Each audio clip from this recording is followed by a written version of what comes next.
to do that means I have more rights. Well, those are the people who are probably, picked on in school. Yeah. And then they want to get back at people.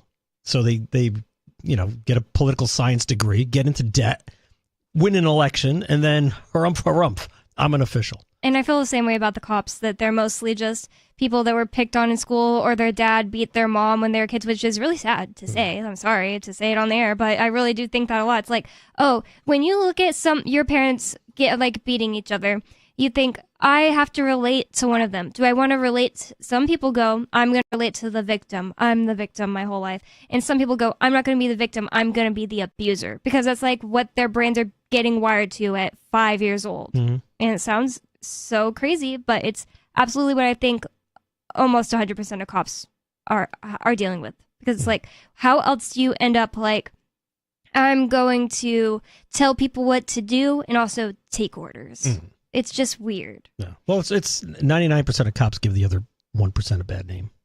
Oh, I see. Okay. I get it. I had to think about it. I thought you were saying the other way around. I was like, oh.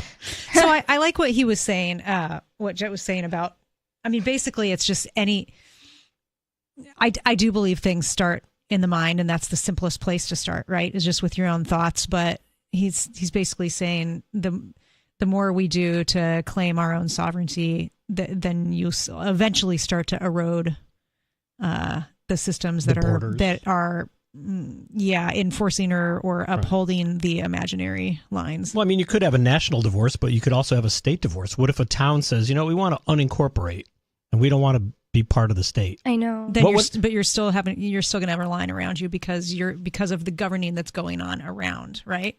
That's how the border happens, because even if you try one thing over here on the other side of the there's somebody next to you that is still enforcing an imaginary line. What if one town takes over another town?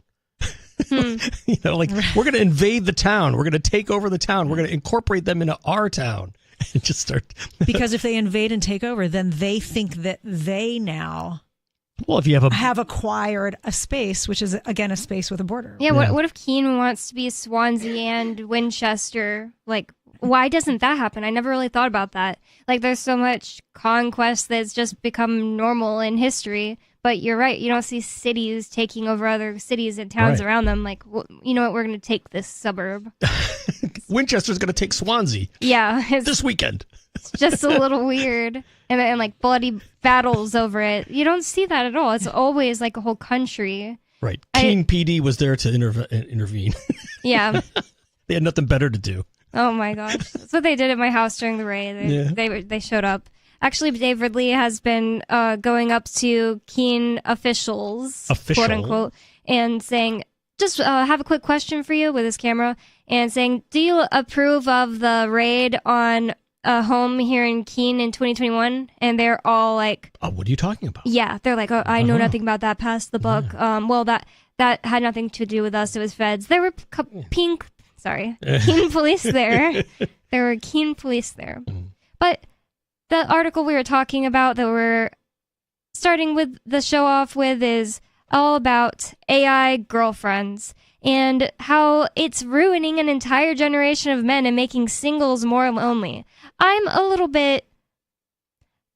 don't fully believe it. I'm choosing not to believe it, I guess, because porn is pretty bad. It's, I think, possibly worse than this, because this has got to be more boring to a man. Dressing up a doll and then talking to it, a girlfriend, but all you get is the talking. Isn't that not what men like? Unless that's not all they get. To me, this is animated porn.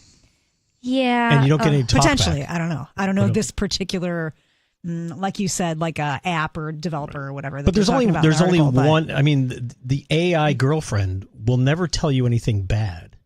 Mm-hmm. Maybe you should shave. Maybe you stink. They'll never say that. So you only get the good stuff. This is how they're ruining a generation. Yeah, right. And then it's girls because are then insufferable. Some real girl has to see you in real life. Yeah. Right? Well, my other AI girlfriend says my hair looks great. It's just a mess. Look at my clothes. I got my Carhartts on today. It does say here, it says that today AI girlfriends offered by apps such as Replica, which I think was a Facebook one that they talked about like a year ago on the show. And Eva AI are completely customizable according to users' needs. 603-283-6160. What do you think about this? Do you think that AI girlfriends are going to ruin an entire generation of men? Or what about AI boyfriends? Are they going to ruin an entire generation of women? 603-283-6160. It's Free Talk Live. More coming up.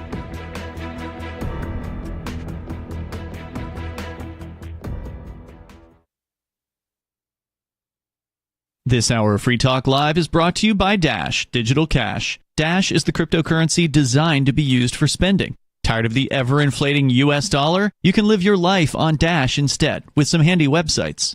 BitRefill.com has been accepting Dash for years and has a ton of big-name retailers and brands including grocers, gas stations, phone refills, Amazon, and even prepaid MasterCards. Plus, many of their gift cards are available at a discount.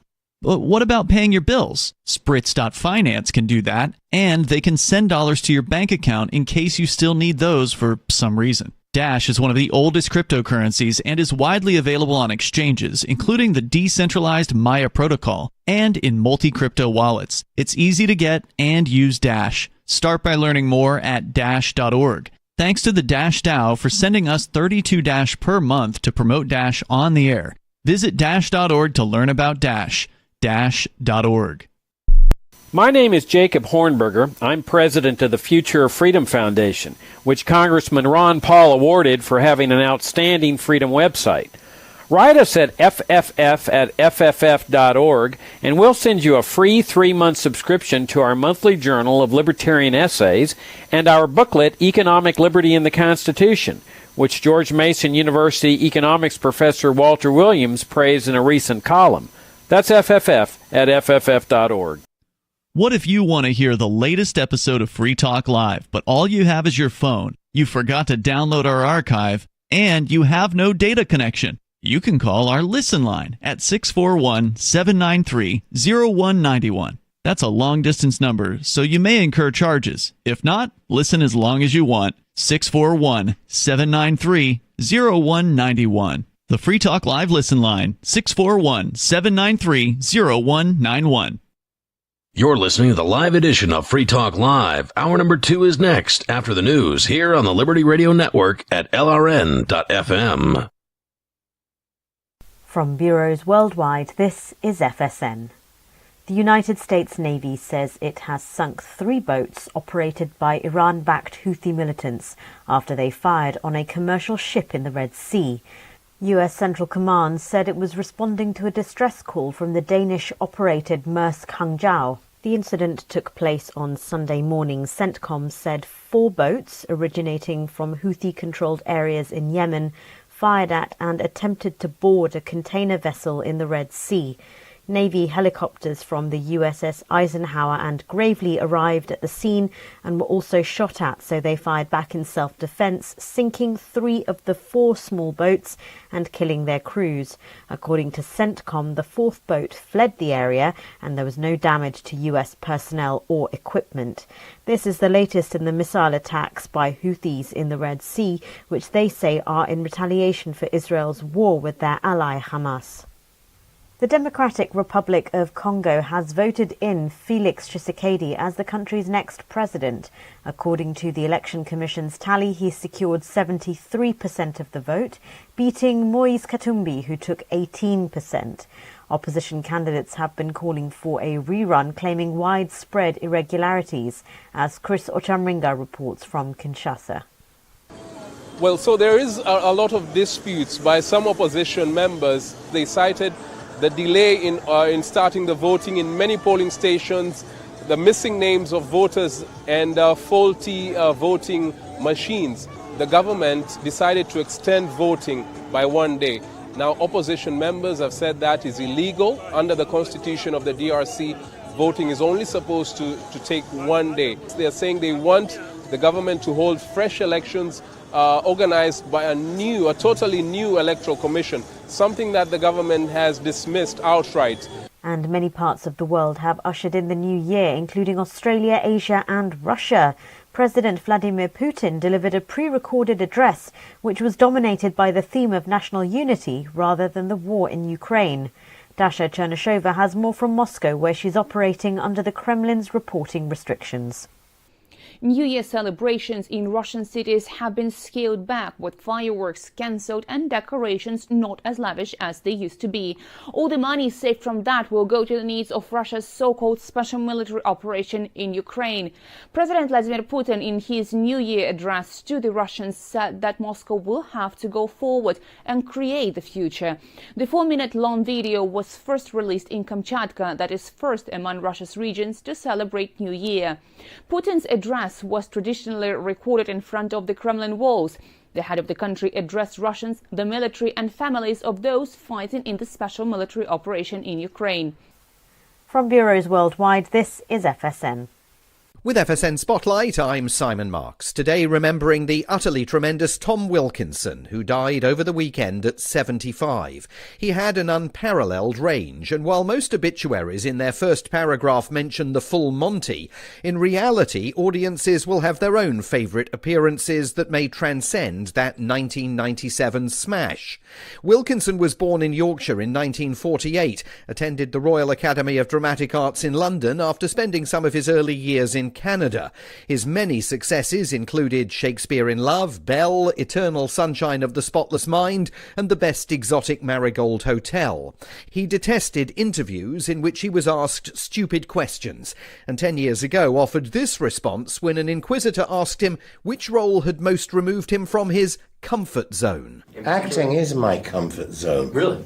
Yeah, that's my area of expertise, and there's nothing I've ever done that's sort of discommoded me. There are some things that are more difficult than other things, but you solve them because that's what you're meant to do. If suddenly somebody put me on the top of a horse and in the middle of the Kentucky Derby, I would think I'm out of my comfort zone now. That would be, but acting. What? It's what I do. The disdain in that answer explains partly why Tom Wilkinson never moved to Hollywood. Nominated twice for an Oscar, the actor died at home in North London, surrounded by family. With FSN Spotlight, I'm Simon Marks. The main headlines again. The United States Navy says it has sunk 3 boats operated by Iran-backed Houthi militants. The Democratic Republic of Congo has voted in Felix Tshisekedi as the country's next president, and many parts of the world have ushered in the new year, including Russia. President Vladimir Putin delivered a pre-recorded. The Onion looks back at this week in history. On May 6, 1937, the explosion of the German passenger ship Hindenburg brought cheer to an entire generation of Americans in the midst of the Great Depression. The souls of the American people were fleetingly revitalized by the flame-engulfed Zeppelin and the shrill screams of burning passengers leaping to their heartwarming deaths. Oh my, it's burst into flames! The burning embers and charred flesh are cascading splendidly onto the mooring mast. Ladies and gentlemen, this is the most terrific thing I've ever seen! Oh, the luminosity, the gaiety! And on May 7th, 2000, Vladimir Putin became president of Russia after promising citizens he could bend anything they gave him with just his bare hands.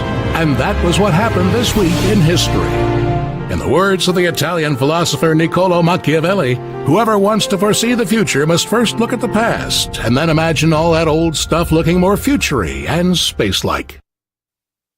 You can stick it to the man and big tech. Join our FTL social mastodon at social.freetalklive.com.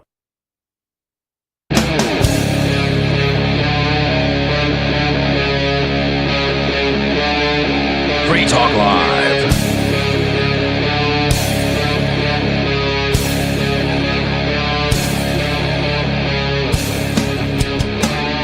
And we're back.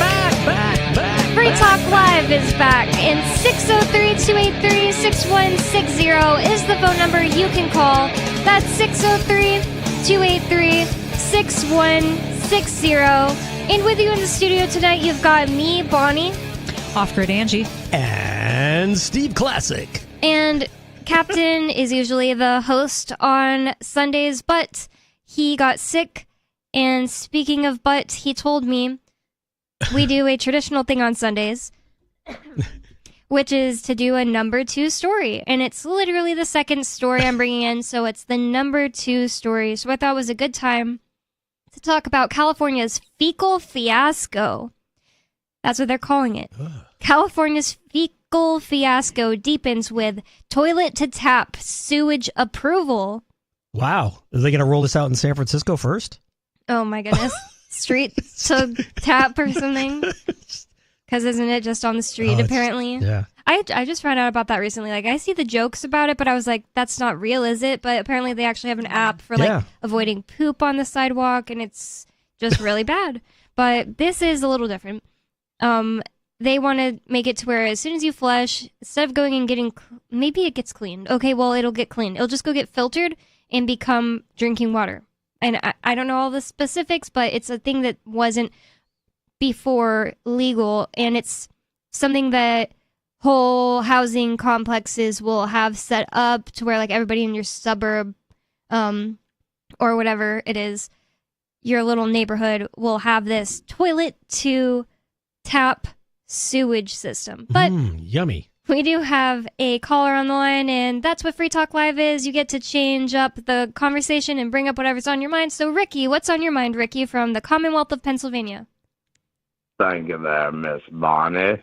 Brother Steve, Sister Angie, pleasure to make your acquaintance again. Thank you. Oh, thank you. No doubt. Well, I'm listening to your conversation here, and I'm going to tell you a couple things that are on my mind, actually. And I did talk to Brother Jay on a similar noted topic. Now, I did sell pornography throughout the 90s, and I will say majority of my customers were, how shall I say, regular, but there are a couple. Speaking of our number 2 story? Well, probably. There were a couple that were not. There were individuals I know that were really strange when it came to lesbians. Okay, so I was about to ask if you meant, I didn't know if you'd be comfortable sharing, but I was about to ask if you meant... I'm comfortable with anything there, Miss Bonnie. Go ahead. I was going to ask if you meant porn featuring yourself, or you were just sharing or somehow selling the porn of other people. I'm sorry, I missed that because there was noise in my room. Was that? So did you mean pornography featuring yourself in the video or other people? Yeah, what was the business model? Well, in all honesty, I was going to go into porn back in 2010, but that did not happen. But have I made my own? Of course I have. Have I sold it? No. The thought has crossed my mind. But no, I sold pornography as a business. And like I said, most of my customers, I should say, were regular. But I probably got you ahead of the game here. But there were some that were very strange. And the fact of the matter is, one of the things under Nixon, Nixon, he had to get somebody together because, they say, well, about pornography. And he got the wrong answer, that pornography is a positive thing. But here's where it became a negative thing. Now, when I was starting to sell, that's when things started to change with the advent of video. And that is, you started to have something called making money. And porn is all about money. Anybody that says about art and liar, it's all about money, including from one end to the other. And the reality is, the money making is what I call the porn star style. Whether it be male or female, it's always the same. And I know for a fact because it was my business. I've seen plenty I know people in the industry. And one thing you'll find out when you speak to them, they'll say, hey, that up there, that's acting. I'm not that way in real life. And I say real life. And okay, so was this in Pennsylvania, like in your town, or like Hollywood? No, this was people that I met in the industry. I'm not sure where they're from. No, I just meant like, were you doing this in Pennsylvania? Was I selling it? Yes, I was selling it here in PA, yes. Okay, well, now, all right. The funny thing about the AI part that I find interesting is the real part. So let's take a look at something like virtual reality. I mean, I'm now 50. I just turned 50, December 25th. And the funny thing is, I've seen virtual reality hit 3 times. And there's a reason why it's always a failure, no matter how good it is. And it's gotten pretty good at this point, virtual reality. It's fake, and you know it. Now, I know for a fact nothing can substitute for an actual female, because one thing about what girls... if you're gay? Well, I'm talking from my point of view. If you're gay, it'd be a male, and I think that's perfectly all right, of course. All right. Now, the fact of the matter is that, I'm talking from my point of view, and there's a reason for this, Miss Bonnie. I'm lucky that any of the girls I've been with, I never fell prey to the porn star style, because that would have done it to me. Because I know Brother Jay talked about that, this is not reality. And see, that's the problem we're encountering with the AI here. Like no care for the woman, having a good time, just like using her like an object type of thing. Every moan, every groan, every thrust. These are different people with the same friendly? exact mannerisms. That's the problem with the porn star style. And, if I were to have counted that, I would have had a little talk with that girl. But one of the things I do, honestly, when it comes to that territory, and maybe this is why I never encountered it, is I really stress it anyways, because I want this with a girl. I want her to be who she is. So when it comes to the bedroom, she has her own unique person. It's going to be out of her own unique personality. And I don't care what these guys say. They seem to know what it's like to proper oral sex. There is no wrong way to that. There is no wrong way to anything. Okay, Everything is right. Well, thank you for the opinions, Ricky. I mean, it's interesting. It's something he hasn't called in about before. I didn't realize what he meant by the porn star style, and I thought he meant the way they dress and they like have fancy clothes. And then I was like, oh, I see what they're all you're about saying. money. No. He's saying that people that go into the bedroom and they're acting a certain way. They turn it on, The turn behaviors. it off. The behavior. Their behaviors. Okay. Right. But he said the customers were regular, so I thought he was talking about the number 2 story. Yeah. They're completely regular and healthy, their doctors say. But thank you for the call, Ricky. I'm just not sure. I just don't know what to say about it, because like the reason he called in to talk about it was to say that AI girlfriends that's what we're talking about. AI girlfriends are coming up. But I think his point was just that like there's no authenticity in either scenario, whether it's AI or social media, porn. Yeah, there's no authenticity in that, and that's what it's all a facade. So so again, right, it comes back to we're on this planet to connect and relate and build community. Right. And it's so stupid and weird to just think that sex is just about, okay, I did it, I did the thing, and now I'm going to go on to something else instead of, connecting with another person that you love. Mm-hmm. But because of the ease of access of porn and the industry in the internet age, I think that there's, like with anything in life, you know what's learned, right? You know what was modeled to you, by your upbringing or people around you or whatever, and so this is what is being modeled to especially young men that are consuming a lot, and now will probably consume a lot of AI. And now you've got an AI who says, "Oh yeah, that's fine." The AI is telling him, that whatever you want. Yeah. Which I still kind of wonder if it's any different than porn. It's not like there aren't so many different categories, and if you want a blonde one, you Google a blonde one too. It's not. It's just as customizable. I think the only difference is the chatbot feature. It's the interaction, and then the interaction is not telling you bad things, or I don't like this or whatever. It says anything is good, because why would you want to subscribe to something that says that they don't like you, or they don't like what you're wearing, or they don't like the way you look? No chat bot will say you're ugly. You're ugly. I want a different customer. I mean, I'm getting a different app. Yeah, I don't know. They won't be used to rejection, right? Or it'll be too hard. Or self-esteem will just That is crater. a terrible, terrible fate, and I really hope that no young men that are hearing my voice that think that's a great idea, because the reality is that some people will reject you, but it will lead you to the person you're supposed to be with. The reality is it's not reality. That's the reality. Yeah, it's not reality. But we have already moved on to the number 2 story of the night. Captain's traditional number 2 Sunday story says California's fecal fiasco deepens with toilet-to-tap sewage approval. And this is from ZeroHedge.com. It says California, known for its poo-lined streets, which we were actually talking about, is one step closer to Soylent Green after state officials approved new toilet-to-tap regulations, which would allow water agencies to take wastewater from homes, recycle it, and then deliver it back to households in an effort to maximize the state's water supply, which honestly I thought already was the thing. Like, is there just like one extra step? So I am a former West Coaster. I grew up in California, and I lived most of my life actually out there. So what I didn't realize until I moved east is that, you know, there's a lot of rural land out here. Most everybody I know these days is on a well. And even your small town, if you're technically on municipal, your small town is tapping a community well of some sort. And that is not how it works on the West Coast.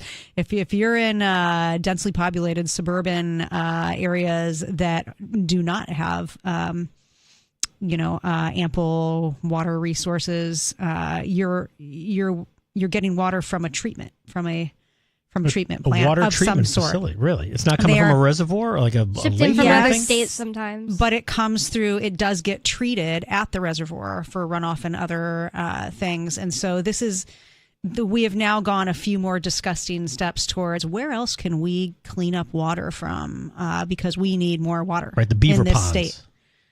Doesn't California Space. already get water from other states? Like I'm shipped pretty sure. in. It sounds so expensive and crazy. Well, Like, where do they have those fish that they cut off the water to the farmers? Because there was some little fish in some river in California. Oh, you're Klamath talking about the Basin? Central Valley. Klamath River Basin? Bakersfield, Fresno, Yeah. like the Central Valley areas. sounds like something they do. This fish is, special. Right. It's on endangered species. Endangered. I mean, they could use Brondo for the crops. You know, it's got electrolytes in it. I thought Brought you were by going to Carl's ask, Jr. what are those fish that like eat the dead skin or something like that in the feet cleaning spas? Those fish. Speaking of cleaning up water. You just put those in there. Yeah.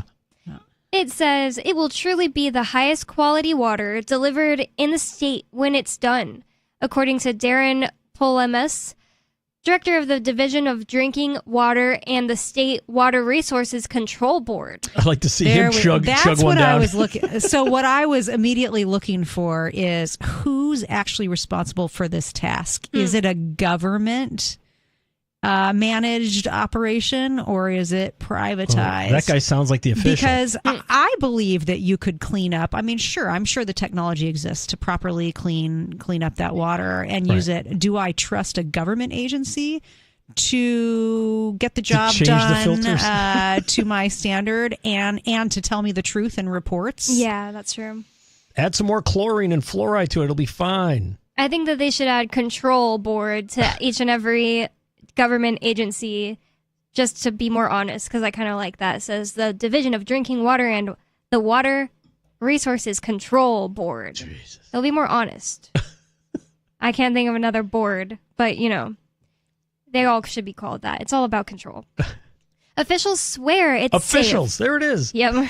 They swear it's safe until it's not, we assume, due to 3 rigorous stages of treatment. The poo water is treated for pathogens and viruses that is allegedly so effective that minerals have to be added back into the water to give it taste, which is kind of normal for regular treatment, It depends right? on what kind of taste you want.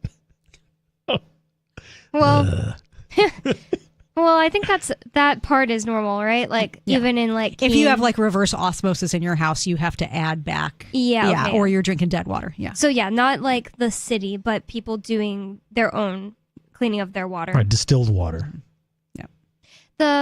It says, if one fails, there's still 2 remaining in its place as backups to make sure nothing goes untreated. California is notoriously drought prone and depends on water from other states via the Colorado River. Oh. However, 2023 brought an exceptional amount of rain, and by October, the state was over 99% drought free, according to the Los Angeles Times. I thought there was drought going on But I bet somewhere. the government will still go ahead with this plan, even though they don't need it. Well, we've already set it into motion. We have to get the sewer treatment plant doing it. Well, it's a constant cycle. It's a constant cycle. Every 7 years, you get El Nino, all your reservoirs are full. And then 6.5 years later, they're all empty. And then you get El Nino, and they're full. And then 6.5 years later, they're all empty. There's nothing new about this. My brother just lives in Arizona, and he told me that it's like humid there right now. And I was like, whoa, that doesn't sound normal. It's because it's El Nino. Wow. So it says the Golden State has been using recycled water for farming and watering lawns for several decades. However, this would be the first time it's been used for potable water. I would have no hesitation drinking this water my whole life, according to USC Assistant Professor of Civil and Environmental Engineering, Daniel McCurry. It's just like they go so overboard sometimes.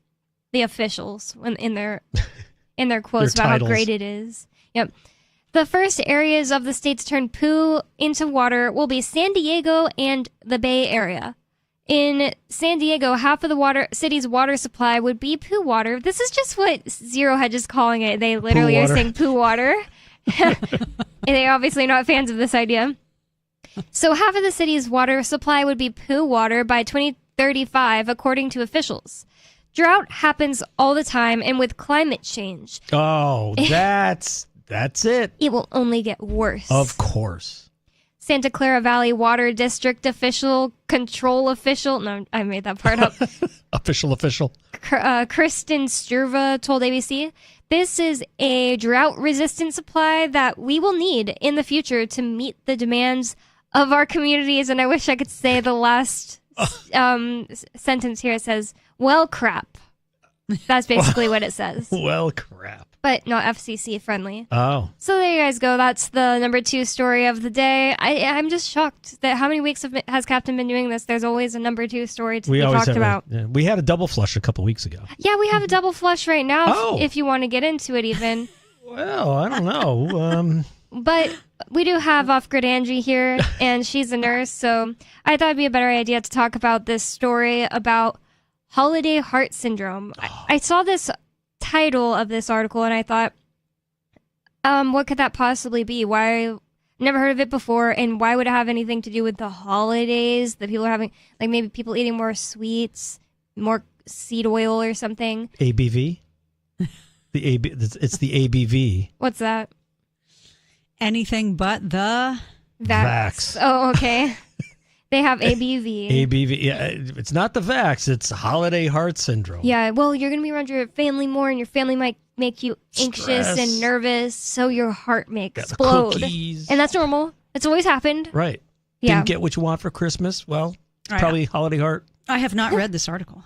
Oh. All right. It's from the Parade, or from Parade.com. It says, here's why a Cleveland Clinic cardiologist is warning families about holiday heart syndrome. Here we go. He's on the payroll. That's why he's warning people about holiday heart. You'll want to read this before the clock strikes midnight on December 31st. That's like a weird spell they're putting on readers. Did they say Yule? Y-O-U-L-E? Y-U-L-E? Yule? No, like Yule. Yule log? They should have done that. That would have been good.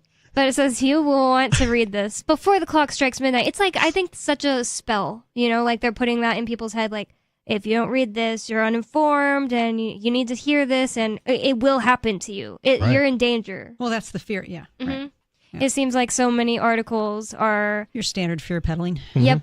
Peddling fear. And I think it has to do with the whole agenda of making us ununified and sick. Mm-hmm. You're scared of other people. I can't go be around my family because something holiday heart syndrome. Yeah. Stay 6 feet away from Captain. Oh, yeah. Or they just want to scare you into doing something stupid. Oh, exactly. Potentially. Yeah. Get your I'm booster. So scared. I need you to take my freedom and give me safety. Get the holiday heart booster. 20% off. Get a free gift card. Yep. All right. What do we got? It says when we think about the havoc the holidays wreak on our bodies, which didn't even happen, to me at least, we often think about our waistlines. The average American does indeed gain weight over the holidays, but as it turns out, packing on a few extra pounds isn't all we need to worry about. And I just think that's kind of crazy if the average American really does gain weight in a week. Well, going back to number 2, I would think that would be a temporary weight gain. water waste. I mean, unless you've got some kind of 2 weeks long straight holiday extravaganza in your family, or Yeah, if you got Christmas unit. parties or whatever, like work, but like, go out, have extra drinks, you have extra food, it's food that you normally never eat. And they could a also charcuterie board, like, whoa, let me devour that. They could be counting all the way from Thanksgiving to New Year's Eve. Right. That's true. And what does everyone do on New Year's Day? I gotta go on a diet. I gotta hit the gym. Yeah. Right? Yeah. For New Year's resolution. I'm doing that. That's my New Year's resolution. Well, it's not about a diet, but I just want to start working out again. Just like movement. Like I don't want to just be sitting around all the time, because me and Ian used to work out all the time. And then my sister moved in and took over my workout room. So I'm just like going to make it work in a different room. So that's my New Year's resolution. You can come down and chop wood with us if you want. Oh my gosh. That sounds too hard. But sometimes I just do dishes and I'm like, well, all this repetitive motion, I got to take a break. It sounds really hard, actually, chopping wood. Yeah, I mean, I'm curling cashews right now. Right. The arm curl. Arm curls. Cashews are something that make you you get full on that, and it's not bad for you. And they kind of taste sweet to me. Curling Christmas cookies.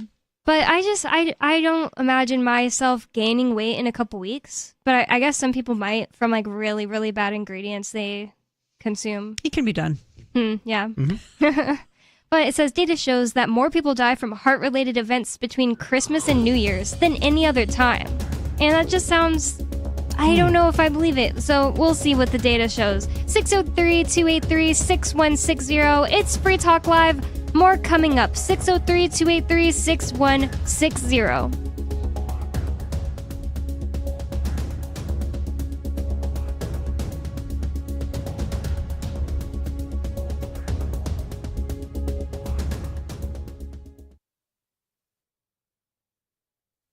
On Free Talk Live, we're bringing people to the ideas of liberty every day. From wrestling superstars like Glenn Jacobs. You guys really are having an impact, I believe. Like I said, a lot of where I am now is due to listening to Free Talk Live. You changed my mind on some very important issues years ago. To random people tuning in on the radio.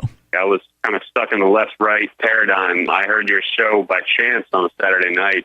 From there, I went on, joined the Free State Project, and become an amplifier. So, I mean, that's really the reason why I amp, is because I know that if it wasn't for you guys being on as many stations as you are, I never would have found the ideas of liberty.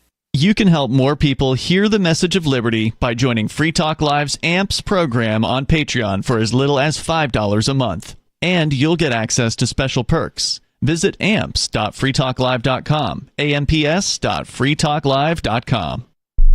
From bureaus worldwide, this is FSN. The United States Navy says it has sunk 3 boats operated by Iran-backed Houthi militants after they fired on a commercial ship in the Red Sea.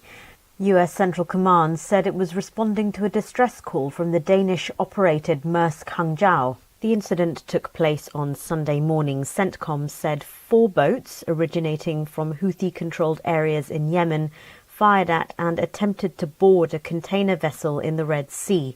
Navy helicopters from the USS Eisenhower and Gravely arrived at the scene and were also shot at, so they fired back in self-defense, sinking 3 of the 4 small boats and killing their crews.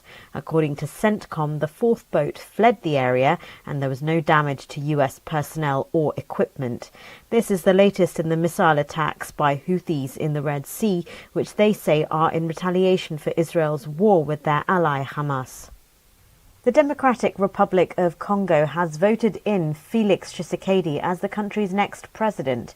According to the Election Commission's tally, he secured 73% of the vote, beating Moise Katumbi, who took 18%.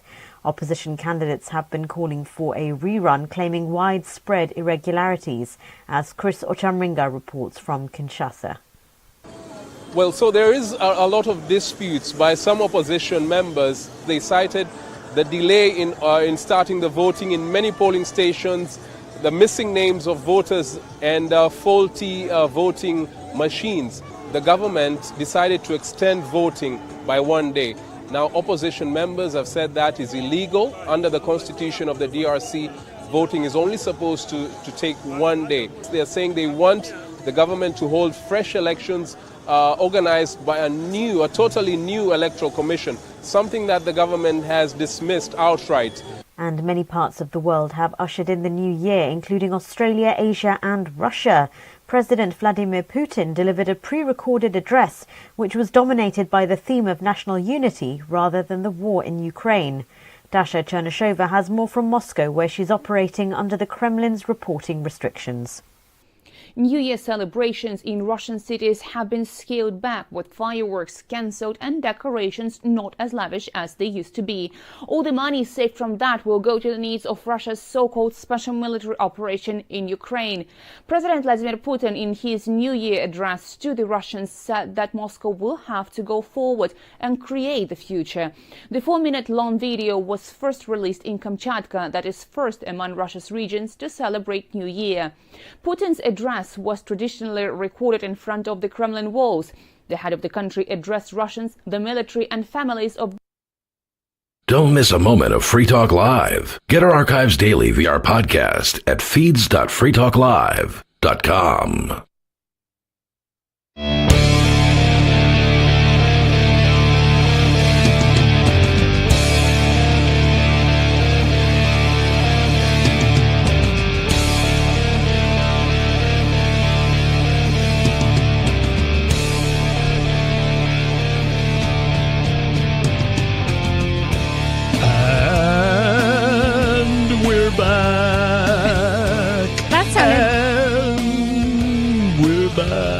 Sounded like a spooky ghost. I was just gonna say, I know you're like Monster Bash. He's singing, but it sounds like you're haunting us. Yeah, it's operatic. And then I thought kind of like some kind of like hair metal guy or something. Metal opera. But who is back? Free Talk Live is back, and it's a talk radio show that you can control. And 603-283-6160 is the phone number you can call. That's 603-283-6160. And this hour of Free Talk Live is brought to you by Dash, Digital Cash. Dash is the cryptocurrency designed to be used for spending. Rising fees have made Bitcoin useless for purchases, but Dash continues to have fees less than 1 cent per transaction, and its features ensure Dash is undefeated as the most useful cryptocurrency in the marketplace. From a technical standpoint, Dash transactions are irreversible, and its network is protected from 51% attacks by their chain locks technology. There's no need to wait for a confirmation before considering a Dash transaction complete, so it's great for merchants. Dash is one of the oldest cryptocurrencies and is widely available on exchanges including the decentralized Maya protocol and in multi-crypto wallets. It's easy to get and use Dash. Start by learning more at dash.org. And big thanks to the Dash DAO for sending us 32 Dash per month to promote Dash on the air. Visit dash.org to learn about Dash. Dash.org. And with you in the studio tonight, you've got me, Bonnie. Off-grid Angie. And Steve Classic. I don't know where that big radio voice came from, but I'm just using it tonight. At least you're not doing a puke. I can't even. And we're back. Yeah, I should have called myself Snacky Angie since I have not stopped eating. On the subject of all of this holiday eating, and how could you really gain that much weight that fast? Yeah, snacking for 3 hours. That is one thing that I'm doing a lot of arm curls tonight. I really thought about on the break. I thought about the same thing. Oh yeah, but people are also giving you all this food the whole time because one of our other hosts, Lori, on Wednesdays, she gave me a box that was like 1.5 feet long with a cinnamon raisin bread she makes. That's like if you made a cinnamon rolled loaf of bread, it's amazing, and it has raisins in it. And a whole bunch of cookies and teas. And she gave that to me for Christmas like a few weeks before Christmas. So I had that. My parents sent me marzipan and... Charcuterie? No. Charcuterie board? I'm into charcuterie boards. I just like saying charcuterie. It's the equivalent of like if you work in healthcare. When I was a new nurse a very long time ago, in the hospital, like people bring you, they bring you thank yous. So they'll come back to the hospital and bring like a box of chocolates, a box of donuts, there is always something there. And it's hard. You're working hard. hard. You're expending energy, and that's right there. It's free, and it's full of love and appreciation from the family member. And it was really hard to maintain weight. I believe that working in hotels, people will just come down to the front desk and be like, "You want the rest of this pizza and stuff like that?" Really? Right. Yeah, I did front desk in hotels for a few years. Oh. Yep, they were always sharing food with me. Yes, and candy. Yep. But the reason we're talking about this, so charcuterie boards seem like kind of like a candy tray for, instead of like kids would be actual candy, but for men it's like home meats. Wait, was it 3, 3, well, and 3? It's like, it's the lie we tell ourselves, because it's like, oh, look at those kids eating all that candy and chocolate and stuff that's bad for you. I'm going to be over here eating my adult food, drinking my booze, and eating my cheese and my cured meats, as if that's not like a Tyson cow. Adult candy, essentially. Yeah, a canola oil cracker. Right. But the reason we're talking about this is apparently a Cleveland Clinic cardiologist is warning families about holiday heart syndrome. You'll want to read this before the clock strikes midnight on December 31st, it says. That's only 3 hours. Oh, no. Thereabouts. We almost didn't read it. Good thing we're reading it. It says data shows that more people die from heart-related events between Christmas and New Year's than any other time of the year. And maybe that is because of all the crap a lot of people eat, like all the crap that people give their families to eat because they're all around each other. I don't know. But it says this is what cardiologists refer to as holiday heart syndrome. But what is holiday heart syndrome exactly? What causes it, and what can you do to prevent it? A Cleveland Clinic cardiologist breaks it down below. So do you have any thoughts on this as a nurse? I want to hear what they think it is, and then I'll tell you what I think it is. What does the page shill say? Let's see what he says. It says, according to Dr. Nick Ruthman. Dr. Nick! Hi, everybody. Is that a TV that's show guy that's too? From The Simpsons. Dr. Nick. He was a doctor. Dr. Nick. Okay. I'm sorry. So he's Dr. Nick Ruthman, a cardiologist at Cleveland Clinic. They don't live in Cleveland. They live in Springfield. I think the Family Guys people live in Cleveland. I don't know. Anyways, holiday heart syndrome is specifically when folks develop abnormal heart rhythms, including atrial fibrillation. Top signs of this syndrome include racing or skipping heartbeats. These are called palpitations, Dr. Ruthman says. Oh, they're not calling him Dr. Nick. Other symptoms include dizziness, lightheadedness, and unexpected shortness of breath. He warns that although AFib can present with these symptoms, it can also come on silently. For anyone using a wearable device that can monitor heart rhythm, sometimes an alert of an abnormally fast or irregular rhythm is the first finding in folks who don't present with symptoms, Dr. Ruthman adds. One thing to keep in mind that can be a bit confusing. Holiday heart syndrome is technically specific to the onset of heart rhythm issues, including AFib, which is particularly connected to excess alcohol intake this time of year. Yeah. That said, Dr. Ruthman explains that the holiday season is the perfect storm for other heart issues to pop up, including having a heart attack. The symptoms I listed are specific and frequently attributed to holiday heart syndrome and heart rhythm issues, but a heart blockage or heart attack would likely present as chest pain. Okay, so the only explanation of the cause that he gave there was alcohol? Too much eggnog? I don't know. What about like every other holiday, you know? Jabba Jabba Do?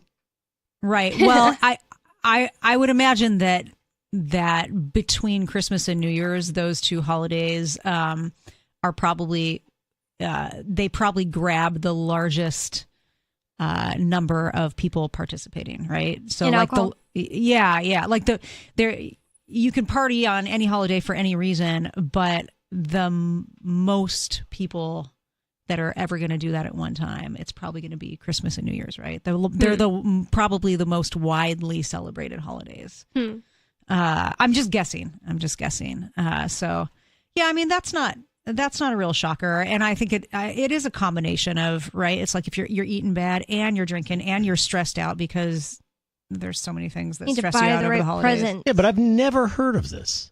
Yeah, so that brings me to the bigger picture, which is there's no shortage of headlines nowadays about cardiac events of some kind, cardiac symptoms, cardiac events, they are pumping the heart-related propaganda like crazy. And I think it's just the giant cover story for what's really going on, which is ABV. A lot of people out there with the ABV. Anything but the vax. Well, I have seen the same thing, especially about young people. It'll say more and more young people having this heart problem and stuff like that, which was never a thing my entire life until a couple of years ago. Right. Ever.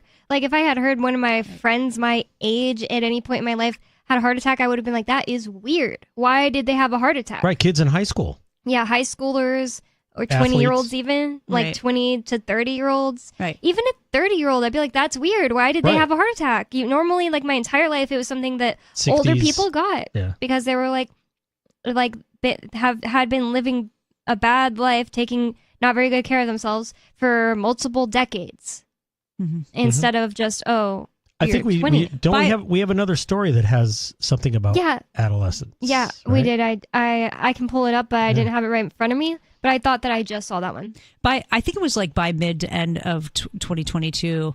I was seeing headlines about creating awareness. Oh, we've got to create awareness out there of myocarditis and other cardiac related issues in youth, in teens, and because it's been underreported all these years, right? It's just because people need to be scared of it. It was so obvious, the programming of like, oh, we got to get on this because the numbers aren't lying. The numbers are out there, the data's out there, and get that cover story ready.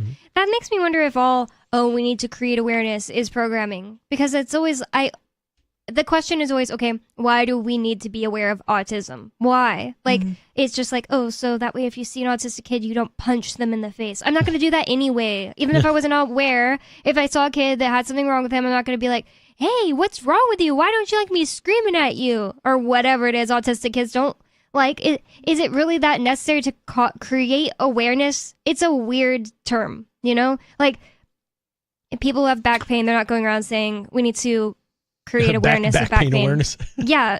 Right. Well, so I think it's my personal opinion is just that it's part of the coddling, right? Kind of what we were talking about earlier, just creating softer, maybe we were talking about it on the break. I can't remember, but creating a softer generation. Yeah.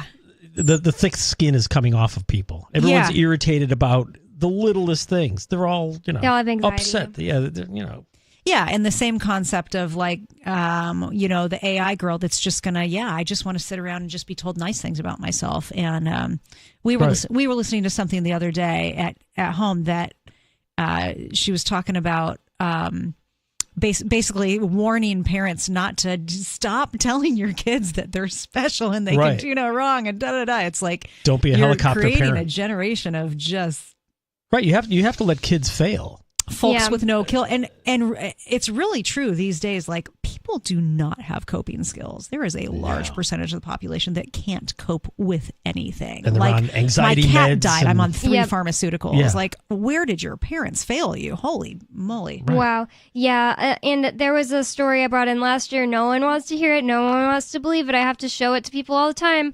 But this team of doctors in the UK, they went over all of the studies that doctors and scientists had previously used to say, depression and anxiety, it's caused by an imbalance in your brain. Nothing you can do about it. You just need meds. Well, a team of doctors and scientists in the UK went over those studies and were like, that's not what the studies say at all. Like, they were just interpreting it that way, but here's like, it didn't prove that at all. It didn't prove that at all. People just have anxiety because they don't want to deal with their life. They don't want to start going on walks. They don't want to change things about their lives. People also have anxiety because they stare at screens constantly. They have unfulfilling, corporate positions, and they suck down caffeine and other chemicals all day long not to mention what we consume and what we're involuntarily exposed to. I try to be really careful about these things, but I'm no fool. I know I'm constantly exposed on a daily basis because I can't control what's raining down, from the sky or or what other people, I can sit down in a room that's just full of perfume, right? Hormone altering perfumes. And the only thing I can do is get up and leave the room. If that's a possibility. I have to force my sister. I'm like, if you want to wear perfume to work, I don't even know why you want to do that. Put it on the porch. Right. Because it smells so bad in my house the whole day. That scented candle, put that out. Endocrine disruptors. Yeah, I don't get the point of it. If you don't smell bad, like, why do you need to smell like whatever this is? Incense. We kind of had a theory about the washing machine, that a washing machine doesn't actually wash your clothes. It's the scent that they put into the detergent. Yeah. Like, hey, I smell good, but your clothes aren't really clean. We just got a new washing machine, and it's got a glass lid, so you can wash or watch your wash going around. And I'm like, look it, like this pair of pants has been in here for 15 minutes and it's still not even wet yet. And I'm so I'm picking apart the whole thing, and I'm like, it's essentially, I got a top loader, but essentially it operates the same way as a front loader. It's just that it's just sideways. What a 90, so it has 90 nothing in the degrees middle. off. It doesn't have that prong in the middle. It does actually have that. It has an agitator. It's like a removable agitator. But anyway, so that and I'm thinking,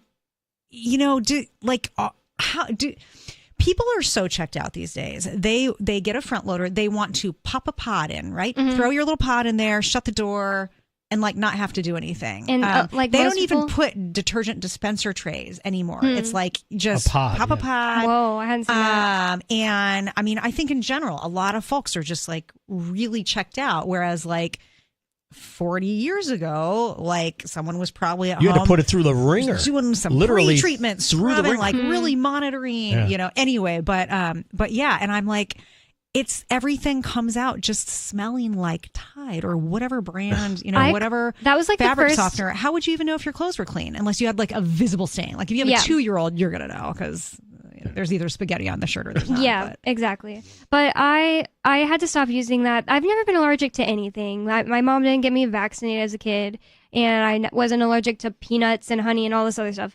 And I got an allergic reaction for the first time ever, on my skin one time. For the first time, I just grabbed Tide because it was at the gas station. I needed something quick, and I used Tide on my clothes because before that my parents had a bunch of kids. We weren't using Tide. That's expensive. So I used Tide and I got an allergic reaction, and since then I just stopped using any scented detergents. I don't make my own, but I just use one with no scents. My body wash has no scent. The only scent I put on myself is in my deodorant. I feel like that's kind of necessary. I don't know. You're a girl. I will change your mind. Oh no. The AI girls don't. They say you can wear anything you want. You smell great, no matter.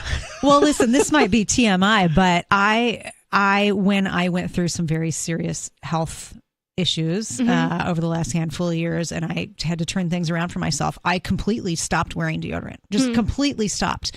And while I was detoxing my body and changing my lifestyle and everything else, I stunk just a little bit, but I was also really sick and I was never around anybody, so I didn't really care. But I have not used deodorant in probably 6 years now. Wow. And I just don't need to. I do not overperspire. I do not stink. I do not, wow. It's completely unnecessary. I think that those things are putting chemicals in our body that then we have to, it's ooh, what's that? Put more, it's the solution is creating the problem. Yeah. One thing I noticed was I used to use it's actually a men's deodorant just because I was like, whoa, this one works so good. It doesn't smell that bad. What was it? It's the red ones. Old Spice. But a more feminine scent. But I learned about, putting aluminum on your armpits right next to all the fat tissues is really bad. So I stopped doing that and I started using other ones, and I had to mess around with which one I wanted that didn't have aluminum in it for a long time till I found the one that I like. But I noticed that I was okay, but I don't want to sweat at all. I don't want to be wearing a long sleeve shirt that's tight and be sweating at all. So I noticed that if I didn't work out, and just like make myself sweat, then I would sweat more. So if I just sweat, like your body gets that over with, kind of, at least in a part, I think. It's your skin is your largest detox organ in your body. And you are meant to pass impurities through there. And so if we're sedentary and then we're putting antiperspirant and trying to block this up, and maybe we're even doing things like laser hair removal and things that permanently alter your pores and the ability to function. I've heard a lot of mixed things about this from, girls who are trained to do those treatments. And I mean, it's you're not allowing it to do its job, essentially. So you're right. If you don't block that up and you regularly get a little bit of a sweat on, I mean, I don't know. I'm just surmising that you'd be a little less blocked up in that regard. It's something I just noticed about myself. I'm not saying it's a fact of everybody's lives, but me and Jay Noon, host on Thursday, we were talking about we want to get saunas because that's just fun. Ding, ding, ding. Got one. Bing, Oh, bing, nice. bing. I think New Year's resolution, you should stop using deodorant. Oh my goodness. But I'll show you the deodorant I use. It's not a bad one. We'll still like you. It has coconut oil and stuff in it. It's not No, there's so many healthy deodorants out there now. Oh, I have it in the So studio. many. I'll show it to you guys on the break. But this guy does go into the actual causes of holiday heart syndrome in his, Dr. Nick's opinion. Dr. Nick. So let's see if it's more than just alcohol. Because I felt like that was kind of a cop-out. It's like, people drink a lot of alcohol a lot of the time. Well, could the holiday be like the 4th of July? Yeah, that's what I'm saying. Yeah. Most health Memorial issues Day. are a combination problem. It's like, there's a plateau. I always think of it like somebody who has seizures, and it's like, well, lights could be a trigger, sound could be a trigger, not eating enough could be a trigger, but maybe it only takes 3 triggers for the seizure to happen. Like there's a plateau for most health issues. And so Depends it could on just what your be like the baseline is. perfect combination of like the stress, the emotional stress, the in-laws, and then the the salami. eating and the boozing and the everything that goes on around the holidays. And people break their patterns, right? You travel, you go places you don't normally go. Don't sleep. They're like your sleep pattern. I mean, it's a massive disruption. That's a good point, because apparently daylight savings will hurt people and make people have heart attacks and stuff like that. Maybe it's the second most dangerous time for arrhythmia. Yeah. I have no idea. I think that the government doesn't really want you to know about that, because the government has daylight savings for no reason. Right. It says holiday heart syndrome, in the technical sense, is caused by excess alcohol consumption. According to Dr. Ruthman, with too much alcohol consumption in the onset of holiday heart syndrome, this can lead to a fast, uncontrolled, racing heart that, if left unchecked over too long a period, could result in a weekend heart pump. He warns. Yeah, what does that mean? Weekend. Well, A weekend. not I a was like- weekend. I was like a weekend heart. Getting attached to a pump, like a iron 30 lung. years, I've never heard of this before. I was like, Use the weekend pump. Weekend pump. Yeah. He warns. A weaker pump. Atrial fibrillation. Also, atrial Atrial. It's the atrium of your heart. Okay. Yep. Atrial fibrillation also increases one's risk of developing a clot in the heart that can move to the brain, resulting in a stroke. So it's important to be evaluated if there's concern for holiday heart syndrome. Get your booster. So Dr. this is Nick. all about AFib, which is not ravaging 90% of the, anyway. Is that something that people have to be born with?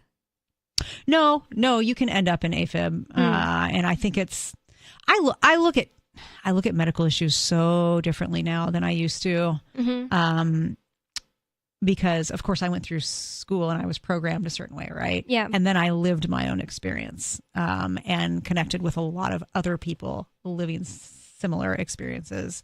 And I just see things really differently now. But, I think that what goes wrong in somebody's body and just life, like holistically, like your body, mind, spirit. Like if you have a broken heart a lot? I think I think a lot of similar things go wrong, and it just manifests differently in different bodies. And so again, breaking your routine, unhealthy routines, not taking care, you have to take care of your body. I remember in my 20s, like eating Taco Bell every other day and just like getting away with it and not realizing what I was doing to my body. You have to take care of yourself. You just do. It's, or your body's not going to work. But anyway, I think that it's really common behavior for humans all over the place to, not be so attentive to some of these things and maybe wind up in situations of more stress or more, and that all comes together differently in a different body. And then there's a lot of chemical exposure as well. And so it's like, well, maybe, this plus that exposure ends up looking like this, diagnosis in one person versus this diagnosis in another person. It's kind of the intangible, right? You can't diagnose, well, you're stressed because you have to drive to work every day, or you're using perfume that's probably causing problems. And the doctors don't even think about that. Most doctors don't even ask you things like that. Well, what do you think? Is it ABV, anything but VAX? 603-283-6160. It's Free Talk Live. More coming up.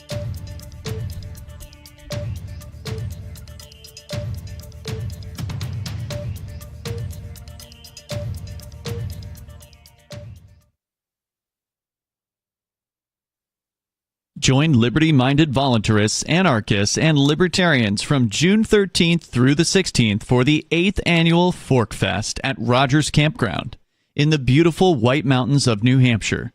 Fork Fest is a fork of the Porcupine Freedom Festival, which has sold out in recent years. Fork Fest happens the weekend before the Porcupine Freedom Festival. Fork Fest is decentralized, which means that there's no ticket cost and no one is in charge. All you have to do to join the fun is reserve your camping site, RV site, or motel room with Rogers Campground for June 13th through the 16th.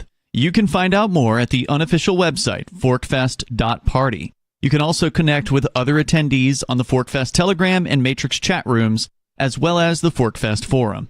You can find links to those at forkfest.party. We hope to see you there June 13th through the 16th. Forkfest.party. There are basically two types of advertising, direct response and branding. Radio's great for direct response with its low cost to listener ratio, but audio can't be beat for branding, which is a longer term endeavor. You want to be the first thing that someone thinks of when they think about your product or service. If you have a local business that you want kept top of mind in your community, call the station. If you need national reach, Free Talk Live's got around 200 radio stations, millions of monthly listening sessions, can suit all budgets, and if we don't think we're right for you, we'll tell you. Email me, mark@freetalklive.com. Tired of cancel culture? Sick of mega tech corporations holding an axe over your head? Join the LRN.FM Matrix chat server. It's self-hosted, so no one else can tell us what to do or say. Don't like the existing channels? You can make your own. You can even connect into some of our channels from other Matrix servers. It's federated. For the full LRN.FM Matrix experience, though, you should join our server via the step-by-step instructions at chat.lrn.fm. Chat.lrn.fm. You're listening to the live edition of Free Talk Live. Hour number 3 is next after the news here on the Liberty Radio Network at LRN.FM. From bureaus worldwide, this is FSN. The United States Navy says it has sunk 3 boats operated by Iran-backed Houthi militants after they fired on a commercial ship in the Red Sea. U.S. Central Command said it was responding to a distress call from the Danish-operated Maersk Hangzhou. The incident took place on Sunday morning. CENTCOM said 4 boats originating from Houthi-controlled areas in Yemen fired at and attempted to board a container vessel in the Red Sea. Navy helicopters from the USS Eisenhower and Gravely arrived at the scene and were also shot at, so they fired back in self-defense, sinking 3 of the 4 small boats and killing their crews. According to CENTCOM, the 4th boat fled the area and there was no damage to US personnel or equipment. This is the latest in the missile attacks by Houthis in the Red Sea, which they say are in retaliation for Israel's war with their ally Hamas. The Democratic Republic of Congo has voted in Felix Tshisekedi as the country's next president. According to the Election Commission's tally, he secured 73% of the vote, beating Moise Katumbi, who took 18%. Opposition candidates have been calling for a rerun, claiming widespread irregularities, as Chris Ochamringa reports from Kinshasa. Well, so there is a lot of disputes by some opposition members. They cited the delay in starting the voting in many polling stations, the missing names of voters, and faulty voting machines. The government decided to extend voting by 1 day. Now, opposition members have said that is illegal. Under the constitution of the DRC, voting is only supposed to take 1 day. They are saying they want the government to hold fresh elections organized by a totally new electoral commission, something that the government has dismissed outright. And many parts of the world have ushered in the new year, including Australia, Asia and Russia. President Vladimir Putin delivered a pre-recorded address which was dominated by the theme of national unity rather than the war in Ukraine. Dasha Chernyshova has more from Moscow, where she's operating under the Kremlin's reporting restrictions. New Year celebrations in Russian cities have been scaled back, with fireworks cancelled and decorations not as lavish as they used to be. All the money saved from that will go to the needs of Russia's so-called special military operation in Ukraine. President Vladimir Putin, in his New Year address to the Russians, said that Moscow will have to go forward and create the future. The 4-minute-long video was first released in Kamchatka, that is first among Russia's regions to celebrate New Year. Putin's address was traditionally recorded in front of the Kremlin walls. The head of the country addressed Russians, the military and families of those fighting in the special military operation in Ukraine. From bureaus worldwide, this is FSN. With FSN Spotlight, I'm Simon Marks. Today remembering the utterly tremendous Tom Wilkinson, who died over the weekend at 75. He had an unparalleled range, and while most obituaries in their first paragraph mention the full Monty, in reality audiences will have their own favourite appearances that may transcend that 1997 smash.